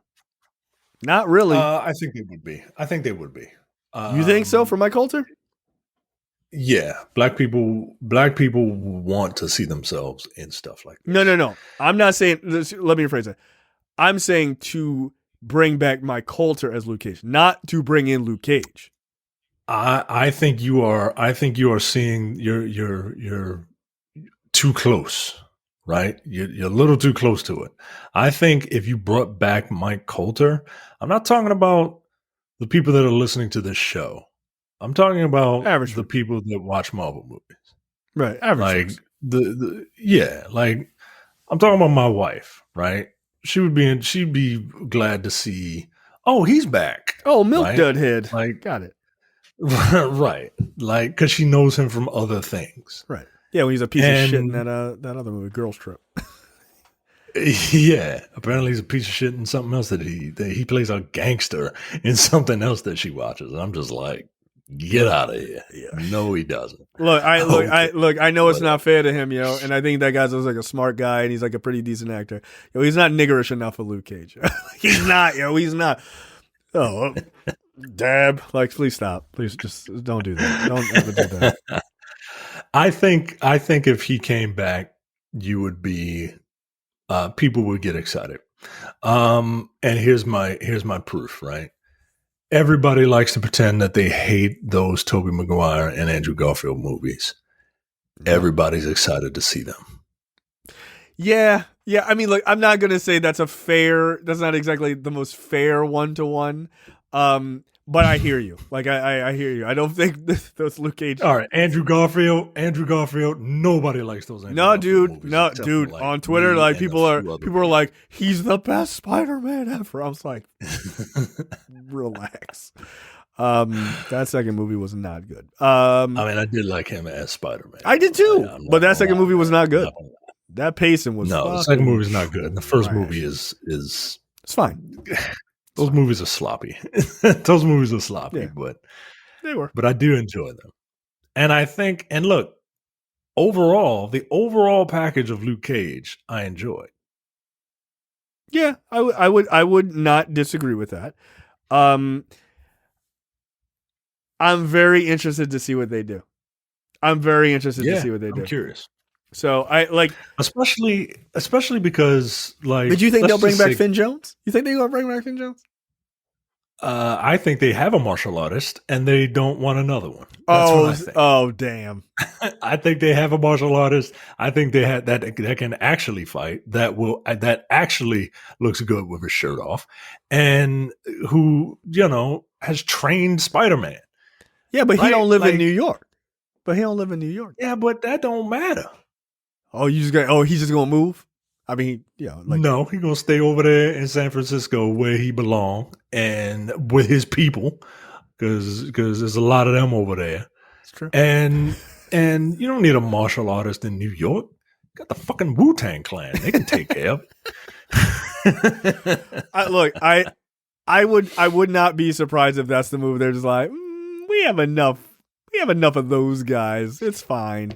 Yeah, but I do want an Iron. Like, the thing that sucks is Finn Jones was not a very good Danny Rand. Like, he just wasn't. And their whole, like, the hippie fucking thing, I was like, all right. Like, this is that jerga that he was wearing, like, that's his, right? Like, he brought that shit from home. Like, he was like, wardrobe, I don't need you. I got it. Like, that was his shit.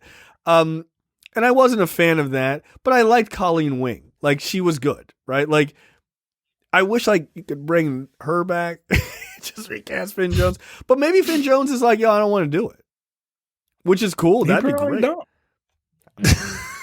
He barely wanted to do it when he was in it.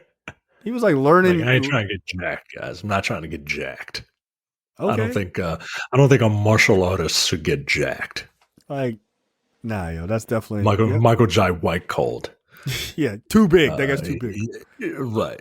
I don't want to lift any weights. I don't want to get as big as Michael Jai White. Yeah, it just happens overnight, my man. Like, that's right. Like, professional martial artist Michael Jai White. I don't want to get as big as him. That's not believable. I could kick you through a fucking brick wall. Yeah, I just don't. I don't need Finn Jones to return, and like I don't hate the guy or whatever. I just don't think he was very good for the role. Like, I just don't. I'd like to see him do other things, but I just don't think he was very good for the role. But I need, as the living weapon, I need that dude to be a fucking force when he walks on screen, and that never felt true in that series, and that was the problem. I'll even take look. I'm not a huge fan of Mike Coulter in as Luke Cage, but I would take Mike Coulter as Luke Cage. Like, I would take him, Kristen Ritter, and obviously Charlie Cox back, and all of the cast of Daredevil, including John Bernthal as Punisher, though my heart lies with John Bernthal as Wolverine. I think it's a better choice. But whatever. I'll take him as Punisher if that's what we got to do. I would take all of that, Luke Cage, and Jessica Jones, and I would end it there. Sorry. And that sucks because I wouldn't mind Colleen Wing coming back. But the rest of that, no, I don't need any of it. Yeah. Also, what's his name is free. He's no longer doing Cowboy Bebop. Bring that dude back as Bushmaster. He was pretty good. Yeah, there you go. I like that guy. He was all right. Hell, bring John Cho as Danny Rand. I don't give a fuck. No, John Cho's too slow. He's too slow. It was fighting is mad slow because he's a man in like his mid-40s. Like, you got to speed that shit up. No, nigga. He's in his late 40s. He's like 49. Oh, he's doing pretty good. Like, dude's in good shape. He look great, but like, nah, bro, you're not moving fast enough for me. But I want a real martial artist. Like, you can have whatever actor you want. when he puts on that mask, get a real martial artist. I want some, like, look, put the mask on, and I don't know if you got to digitally change your skin, and just get, what's his face? What's the dude from Ip Man? Donnie Yen. Yeah, let's get Donnie Yen. Put Donnie Yen in that fucking mask and let him fuck people up in the MCU. He's already in the Star Wars universe. Why not? He'll do it. He's still fast as shit. Yeah. So, yeah. Nah, man. I don't need it. Next up, I wrote this for you to read. Is I don't speak French. What I wrote is Les French deal is bénéfique for Les France. Ooh la la. Classic Perfect. French. Yeah. I speak many languages. Netflix, Amazon, Disney Plus, Apple Plus, or Apple TV Plus to invest as much as $330 million in French content annually. Netflix, Amazon, Disney Plus, Apple TV Plus signed a long gestating agreement with France's broadcasting authorities, the CSA, on Thursday to start investing 20% of their annual revenue on French content. The CSA expects the investment to be $282 million to $330 million on average per year. The agreement came together after months of negotiations between French industry guilds, streamers, and TV groups. A source close to the negotiations said the $225 million will be invested by Netflix alone. Holy shit. The pact provides specific guidelines and new investment obligations that are published in the French decree that came out in July and stem from the implementation of Audiovisual Media Services Directive. The legislation was put forth by the European Commission to even the playing field between streaming giants and existing players across Europe. France is the first country to have set new regulations as part of the AVMS.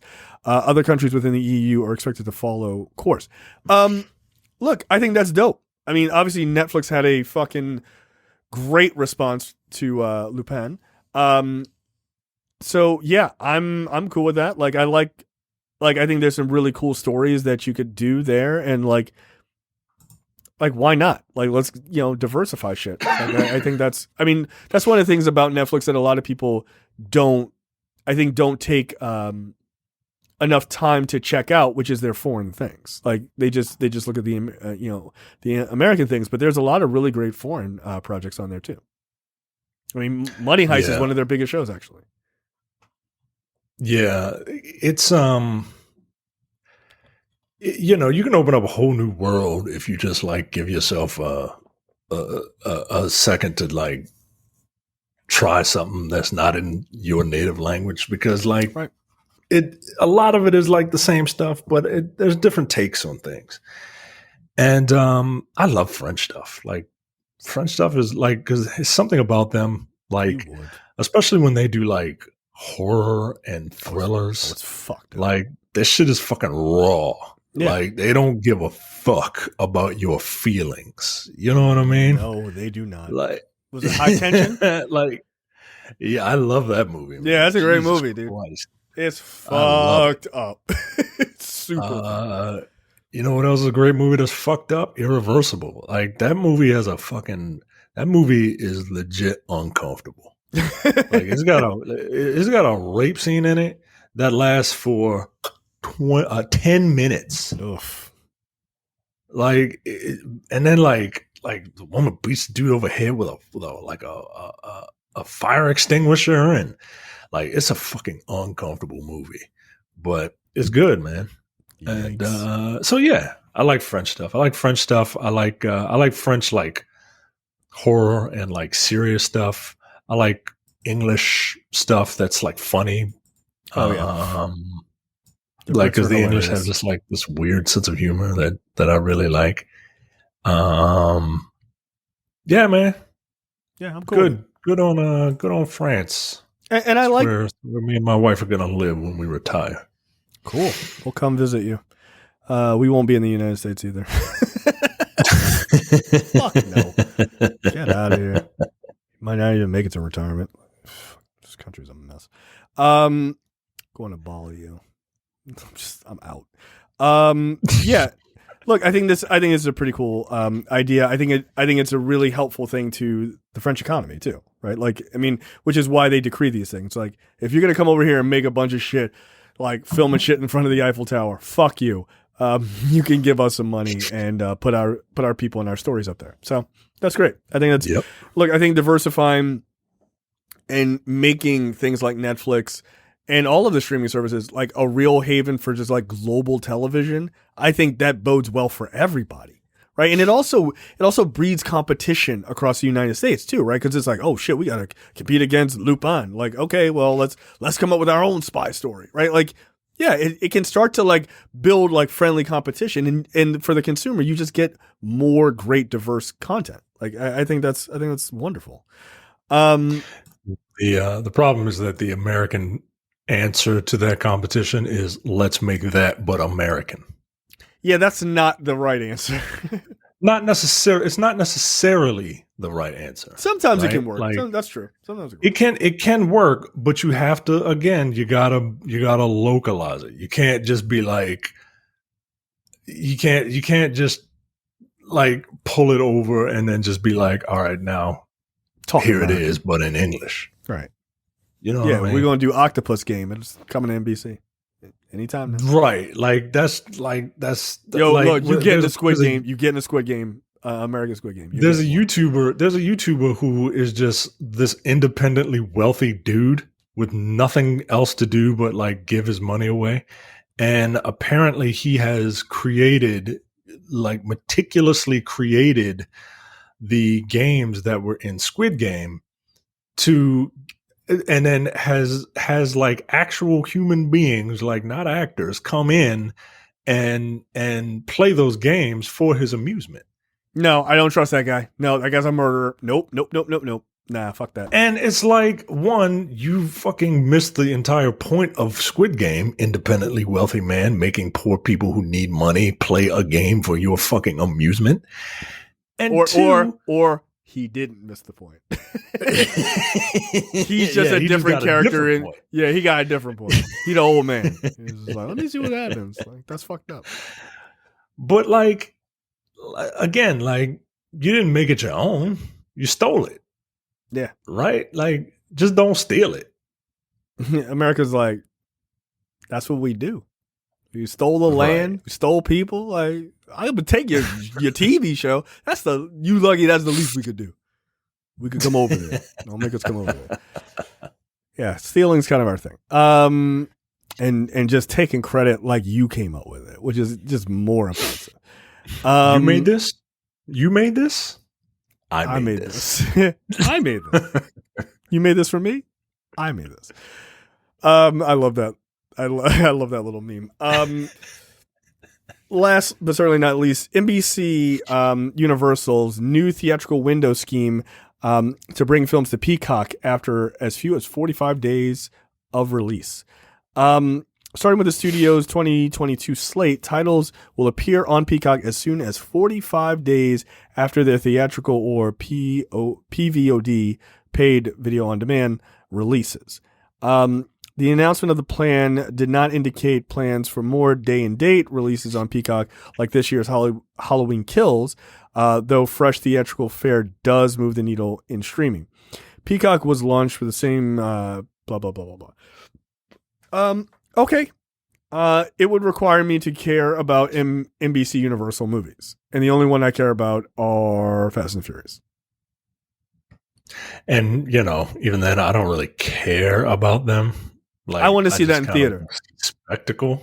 Right. Like, I don't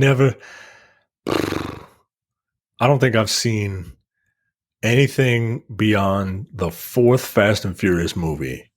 I don't think I've seen at home. Because why? No, I've only five and forward. I've only watched in theaters. Like, not even in repeat. I've only seen them once. Right. Even I've only seen them once. Yep. That's enough. Like, I get it. It's enough. Yeah, I get it. I've definitely watched clips on YouTube, but like, that's enough. Like, it's fine. I got it. Yeah. I don't need the story. Yeah. Blah blah blah family. Blah blah blah cars. Blah blah blah. Like, flying. Right. Blah, blah, blah. Space. Tyrese. Yeah, it's fine. Yeah. So yeah, all right. That's cool. Look, all of these companies are going all in because they figure the pandemic is never going to end, which is probably true to some extent. But it's great for me because I can watch these things after 45 days. If I don't like, if it's a movie, I'm like, I'm not going to the theater to see that. Great. Whatever.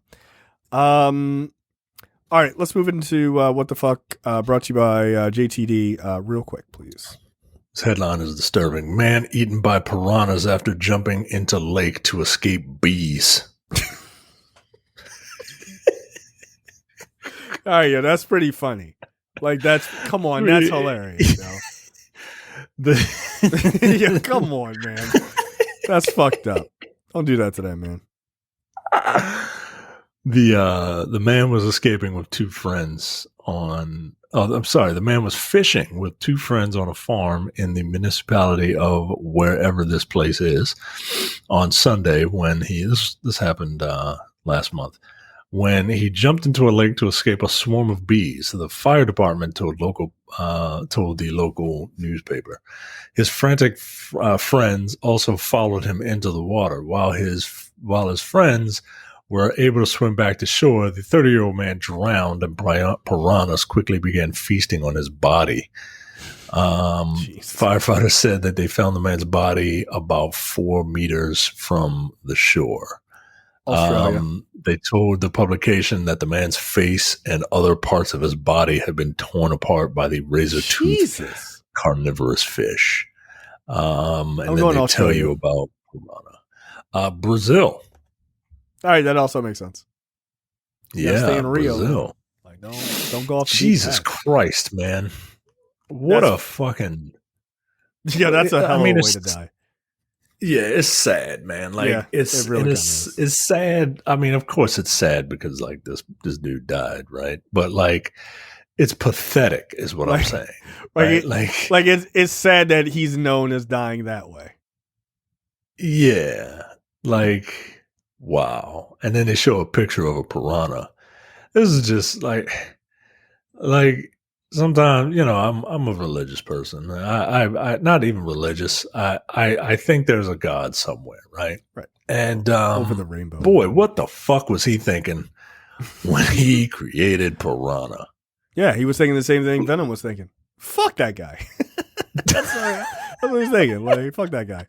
Like that guy did. You're gonna find out that guy was like a real dirtbag piece of shit, and it was like, all right. Guy was like, nah, get him with the bees. And he's like, he jumped in the lake with the piranhas. Gotcha, bitch. Like, yeah, you ain't smarter than me. Knock it off. Look, man, God is a vengeful son of a bitch. He just is. God works in mysterious ways. Apparently, via bees and or piranhas that shoot bees out of their mouth. My story, I don't feel like I ever need to visit this place. Man's penis rots after being bitten by a snake while sitting on a toilet in what country? That has to be Australia, right? There's way too many animals and too many graphic things. No, you said a snake in the toilet? Yeah, snake in the toilet. Snake in the toilet? No, that is from a place where plumbing is probably a bit of an issue. I'm going to say the southern continent. Where your people are from. No, yeah, my people. No, it's not India. You fucking asshole. That's a subcontinent. Yeah, that's it. No, a Dutchman had to undergo reconstructive surgery on his penis after a cobra bit his manhood during a safari trip to South Africa, causing it to rot. Poor Bled. Oh, sad. The 47-year-old victim suffered scrotal necrosis after the cold-blooded serpent, which was lurking in a toilet bowl, attacked. Always stand. Never sit. I mean, what if you had to take a shit, right? Doesn't matter. Hold your dick up. Hold your dick up. Right, just hold it up. Nah, you're dangling that thing like bait for a snake. Yo, it's a king cobra, yo. Like, that's fucking insane. In what medical journal is described as the first case of snouted cobra venomation of the genitals. Oh, good Lord. Science is horrible. The unidentified man had to wait 3 hours before he was flown by helicopter to the nearest trauma center 220 miles away. What is that conversation like in between that 3 hours? Hurry up. Hurry up. Hurry up. What are you, hurry up. Like, what are you doing, right? Like, you got the initial, initial shock. You got the initial shock, right? And it's like, right? Like, but then, like, all right, it's coming. Like, like people who fall from great heights in movies, right? Like, they're screaming, like, ah! Like, at what point do you stop screaming? Like, damn, I ain't hit the ground yet. Turn around. Oh, fuck, it's still coming. The parachute's still not going. Yeah, I don't know. But yeah, that's a long time to have to wait for no, like, intervention. His penis and scrotum were noted to be swollen, deep purple in color, and painful on hospital admission. Scrotal necrosis was diagnosed, and he received multiple doses of non-specific snake venom, anti-serum, and a broad-spectrum antibiotics. The man reported vomiting and a burning sensation, as well as pain that shot up his groin into his abdomen and upper chest. Yo, there's nothing that would feel worse than that. There's nothing, dude. I assure you, nothing feels worse than a sharp pain going from your groin to your upper chest. Like, you can die from an impact to the genitals.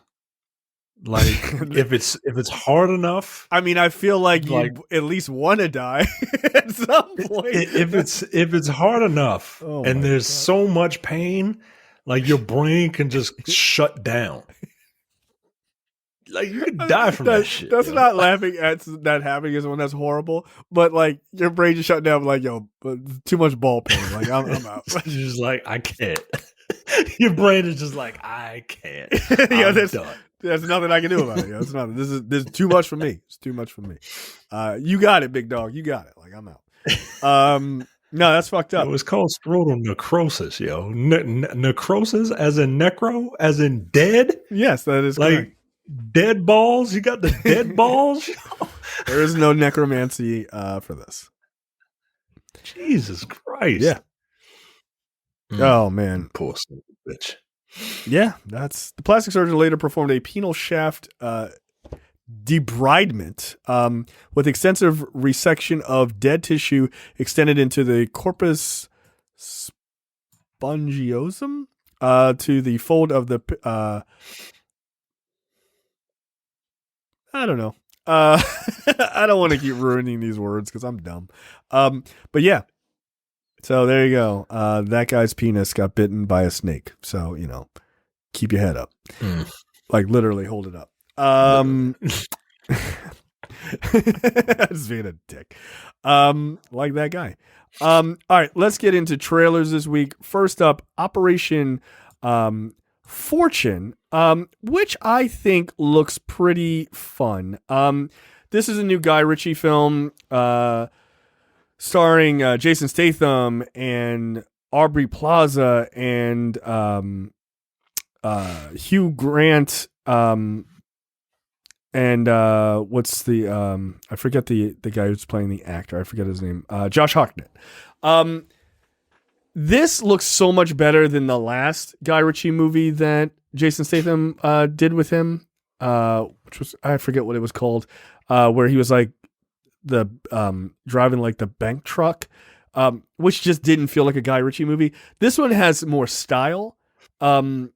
It feels more like a Guy Ritchie movie. So I'm actually pretty excited for this. What were your thoughts?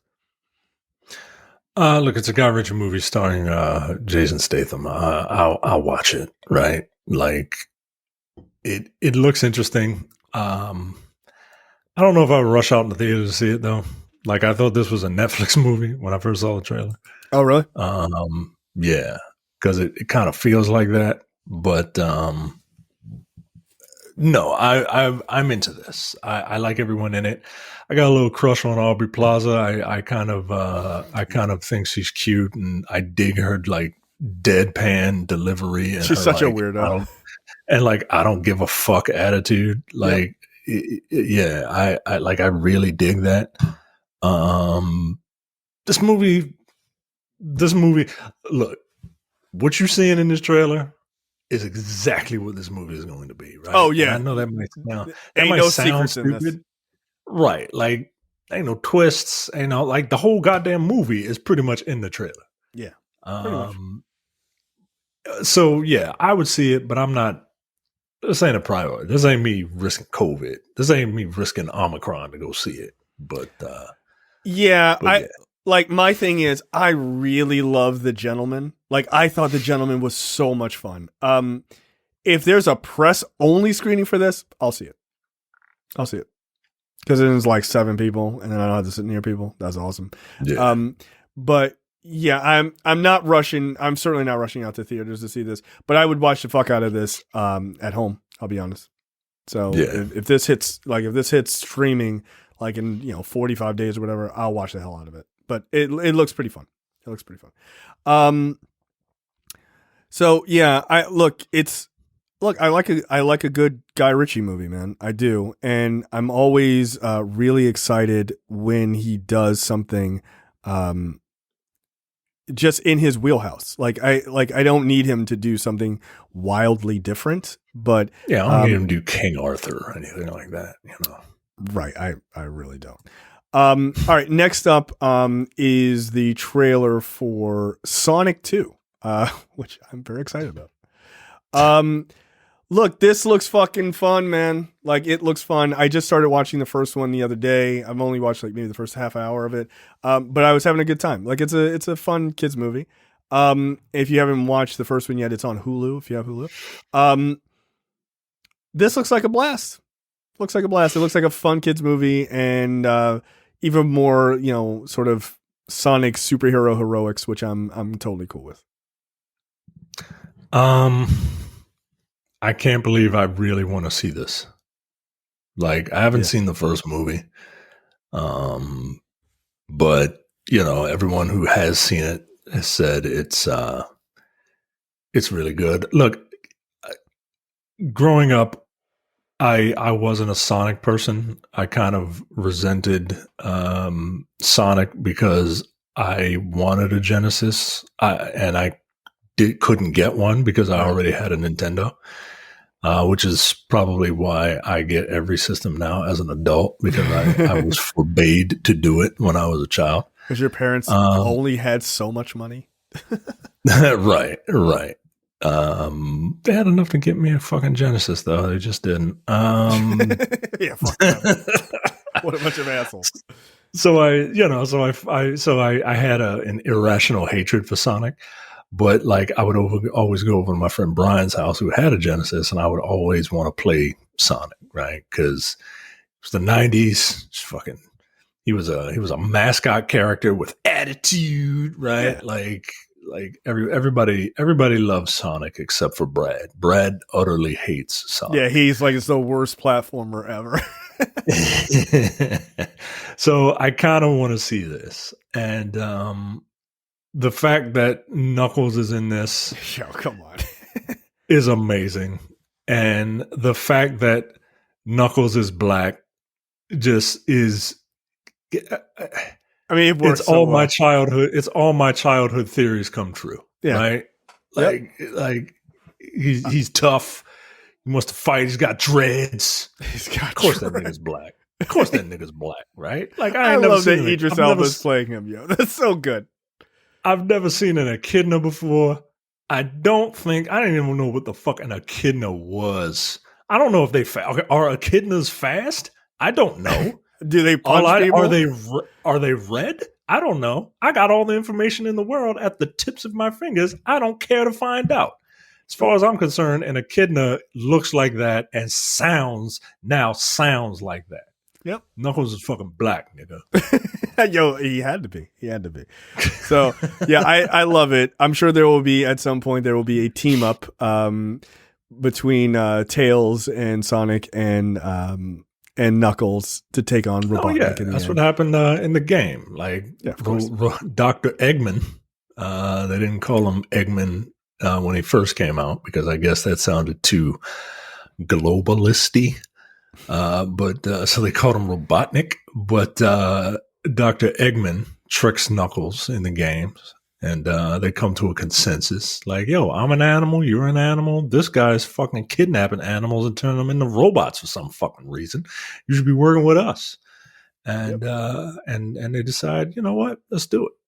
Yep. Also, as Carrie pointed out on Dense Pixels, the voice actor who voices Tails is the same person who she has voiced the character since its inception. Oh, that's dope. Okay, that's cool. Which is really, really cool. Yep. Hey, works for me. Miles per hour. God damn it. So stupid. So stupid. But yeah, I love that they showed Knuckles too. Like that, like everybody knows he's there. That's what people really want to see. And they didn't wait till like trailer 2 or whatever. Like show him. Yeah. Like that's what we want to see. We want to see what he looks like. And look, to this movie's credit, they did a really good job of like sticking to like when they made that, when people were like, I hate the design of Sonic the Hedgehog, they were like, okay, we heard you.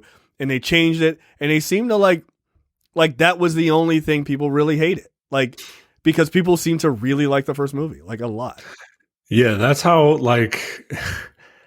that's a testament to their writing, right? Like, and to what they are as a studio. Like, all right, we hear you, because like you need the fans of this character to come out and support this movie, right? Yeah, like you have to.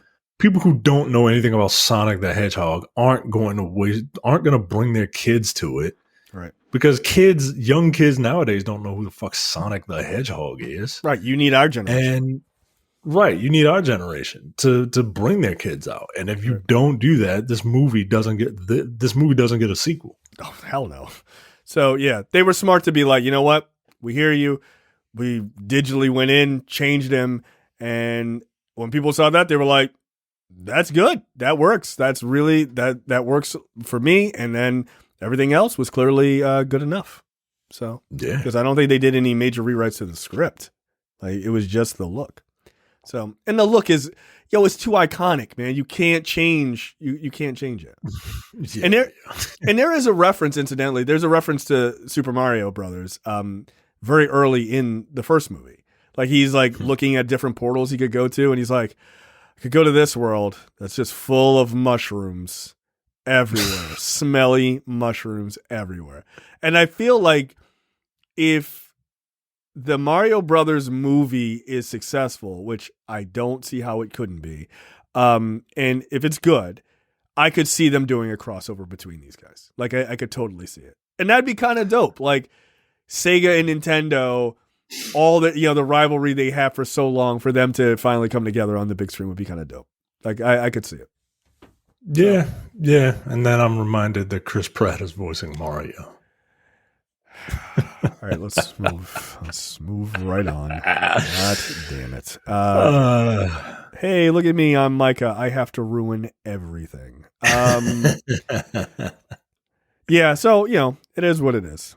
Fucking guy. All right, so let's talk about the next one is the second, I guess, full trailer for The Matrix Resurrections. Look, I think this looks really good. I'm actually seeing this movie on Wednesday, which I'm pretty excited about. And I have a wild theory as to what this film is going to do. But it seems to be that The Matrix is like it's a copy of what we know, but sort of fucked up, right? And some characters are slightly different. What do you think of the trailer before I get into my theory? It's fine. I don't want to see too many more of these. And I'm not watching any more trailers. Because, yeah, I don't think I will. Like, the movie comes out in 2 weeks. Yeah. But at this point, I just hope it's good. Yep. It looks pretty. It does. I just hope it's good. Yeah. I'm curious to see what the director has to say. Yeah, I just want it to be good, man. I just want it to be good. I want that feeling again that I had back in 1999. Yeah. When my mind was just fucking blown, right? Yeah, absolutely. And I'm interested to see it, knowing as someone who is a little more aware, as someone who is unplugged, to use Matrix parlance. Yeah. And aware of some of the themes of the original Matrix and how it, can be described as a trans narrative, which it turns out both of the directors were trans. I'm curious to see what the film says. It doesn't have to necessarily say anything about being trans or anything. No, I'm curious to kind of pick this apart, like everyone did for the first Matrix movie. Yeah, and the nice thing is, because this is coming to HBO Max, you'll be able to do that. Like, you'll be able to just watch it a number of times and pick out scenes and stuff. So I had watched this trailer, and what was interesting is right after the trailer ended, there were, I think it's Entertainment Weekly or something, had several interviews with Keanu Reeves and Carrie-Anne Moss, right? Because they were doing like a photo shoot type of thing for this movie. And they were kind of talking about the history of the Matrix and some like kind of behind the scenes stuff and how cool that was. And just sort of revisiting this world and everything else. And Carrie-Anne Moss made a statement, or maybe it's actually Keanu, made a statement that back in the original script for The Matrix, that the idea that the Wachowskis had were that who you were in the real world and who you were in the Matrix, the genders were swapped, right? Which is definitely a narrative about being trans, right? Obviously. And there was a whole thing about how Keanu was like, the studio wasn't ready for that, right? They were just like, so this is 1999. Yeah, we're way too bigoted for that shit. They mentioned that in the documentary, the Matrix Reloaded. Oh, interesting. There was a feature-length documentary about the first Matrix, and they mentioned that, and they. Oh no, it's the Matrix Revisited, I think. Revisited, yes, Revisited. Reloaded is like the second movie. That's the second movie. Yeah. Revisited. They mentioned it, and they said, well, the way that the Wachowskis kind of got around that is through the character Switch. Switch, they were like, all right, well, maybe we can just let one character do it, right? Switch was supposed to be one gender in the real world and another in the Matrix. That's why her name is Switch. Right. Get it? Hello. Right. But so, and like Keanu Reeves, like you mentioned, they were like, nah, we can't do that. So that's why Switch is the only character in the Matrix that has clothing that is vastly different from everyone else, to try and help illustrate that, right? Everyone else is wearing black and black leather. Switch is wearing all white. All white, yeah. Right?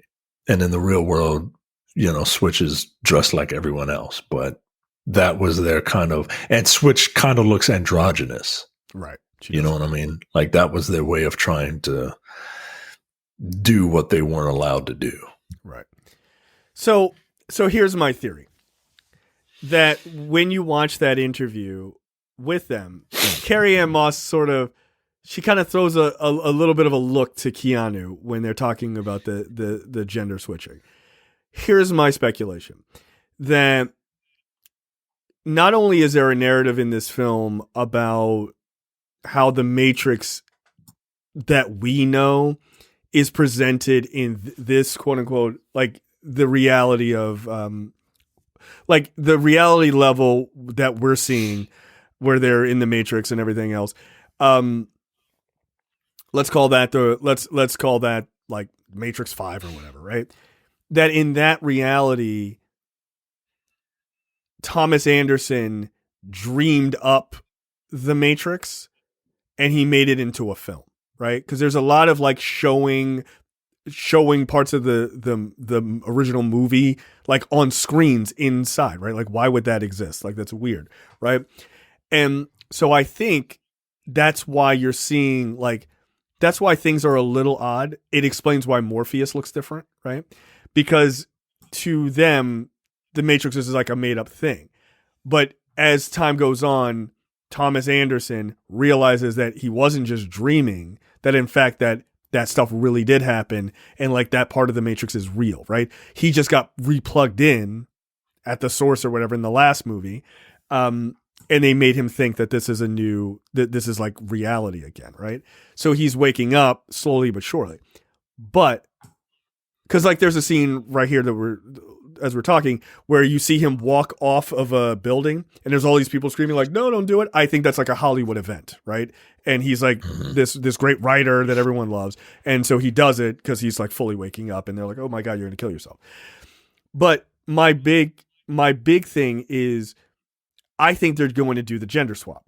Watch the trailer again under the thought process that Trinity is actually in this is the Neo character, right? So in the real world, like where the Nebuchadnezzar and shit is, that Neo appears as Trinity in the Matrix 5 reality, right? It's kind of hard to explain, but and Trinity actually appears as Neo, so the roles are basically reversed, because there is a lot of moments where Neo is doing a lot of saving and trying to wake up Trinity, and I think it mirrors much more of the first one.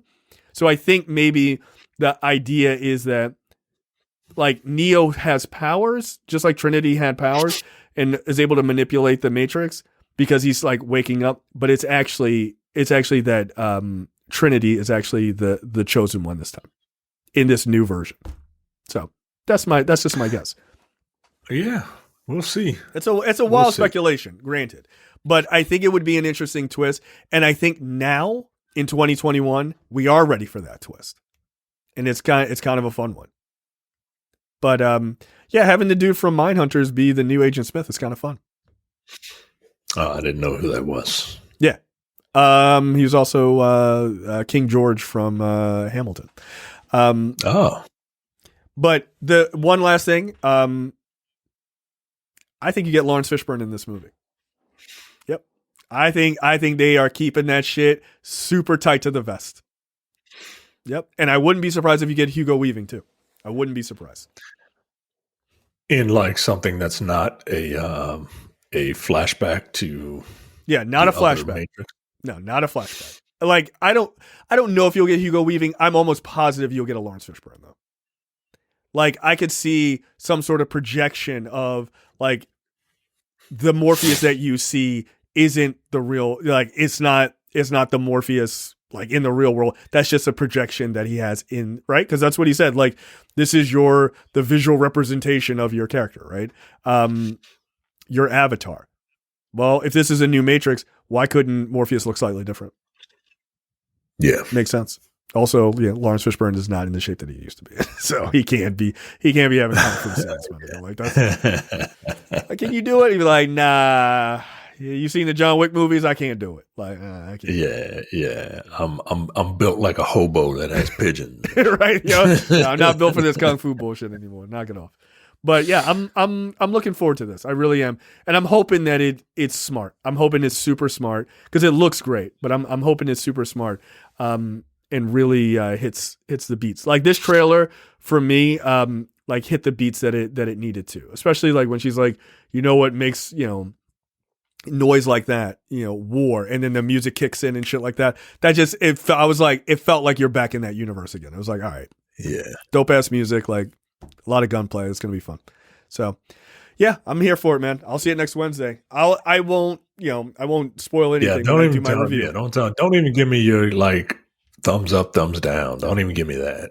Like I don't even want to know if you enjoyed it. Yeah, you know what I mean? I will have a review. I think it comes out like next Thursday or something like that, but I won't talk about it. Like you can watch it if you want to watch it. So, but I definitely will not be like that guy from Variety. Like, I tell you what's in the movie. Like I'm not going to do it. I'm not going to spoil shit. I'll just tell you my thoughts. All right, that is it for us. It is very late or very early, depending on your perspective. And we will see you guys next week. See ya. Take it easy.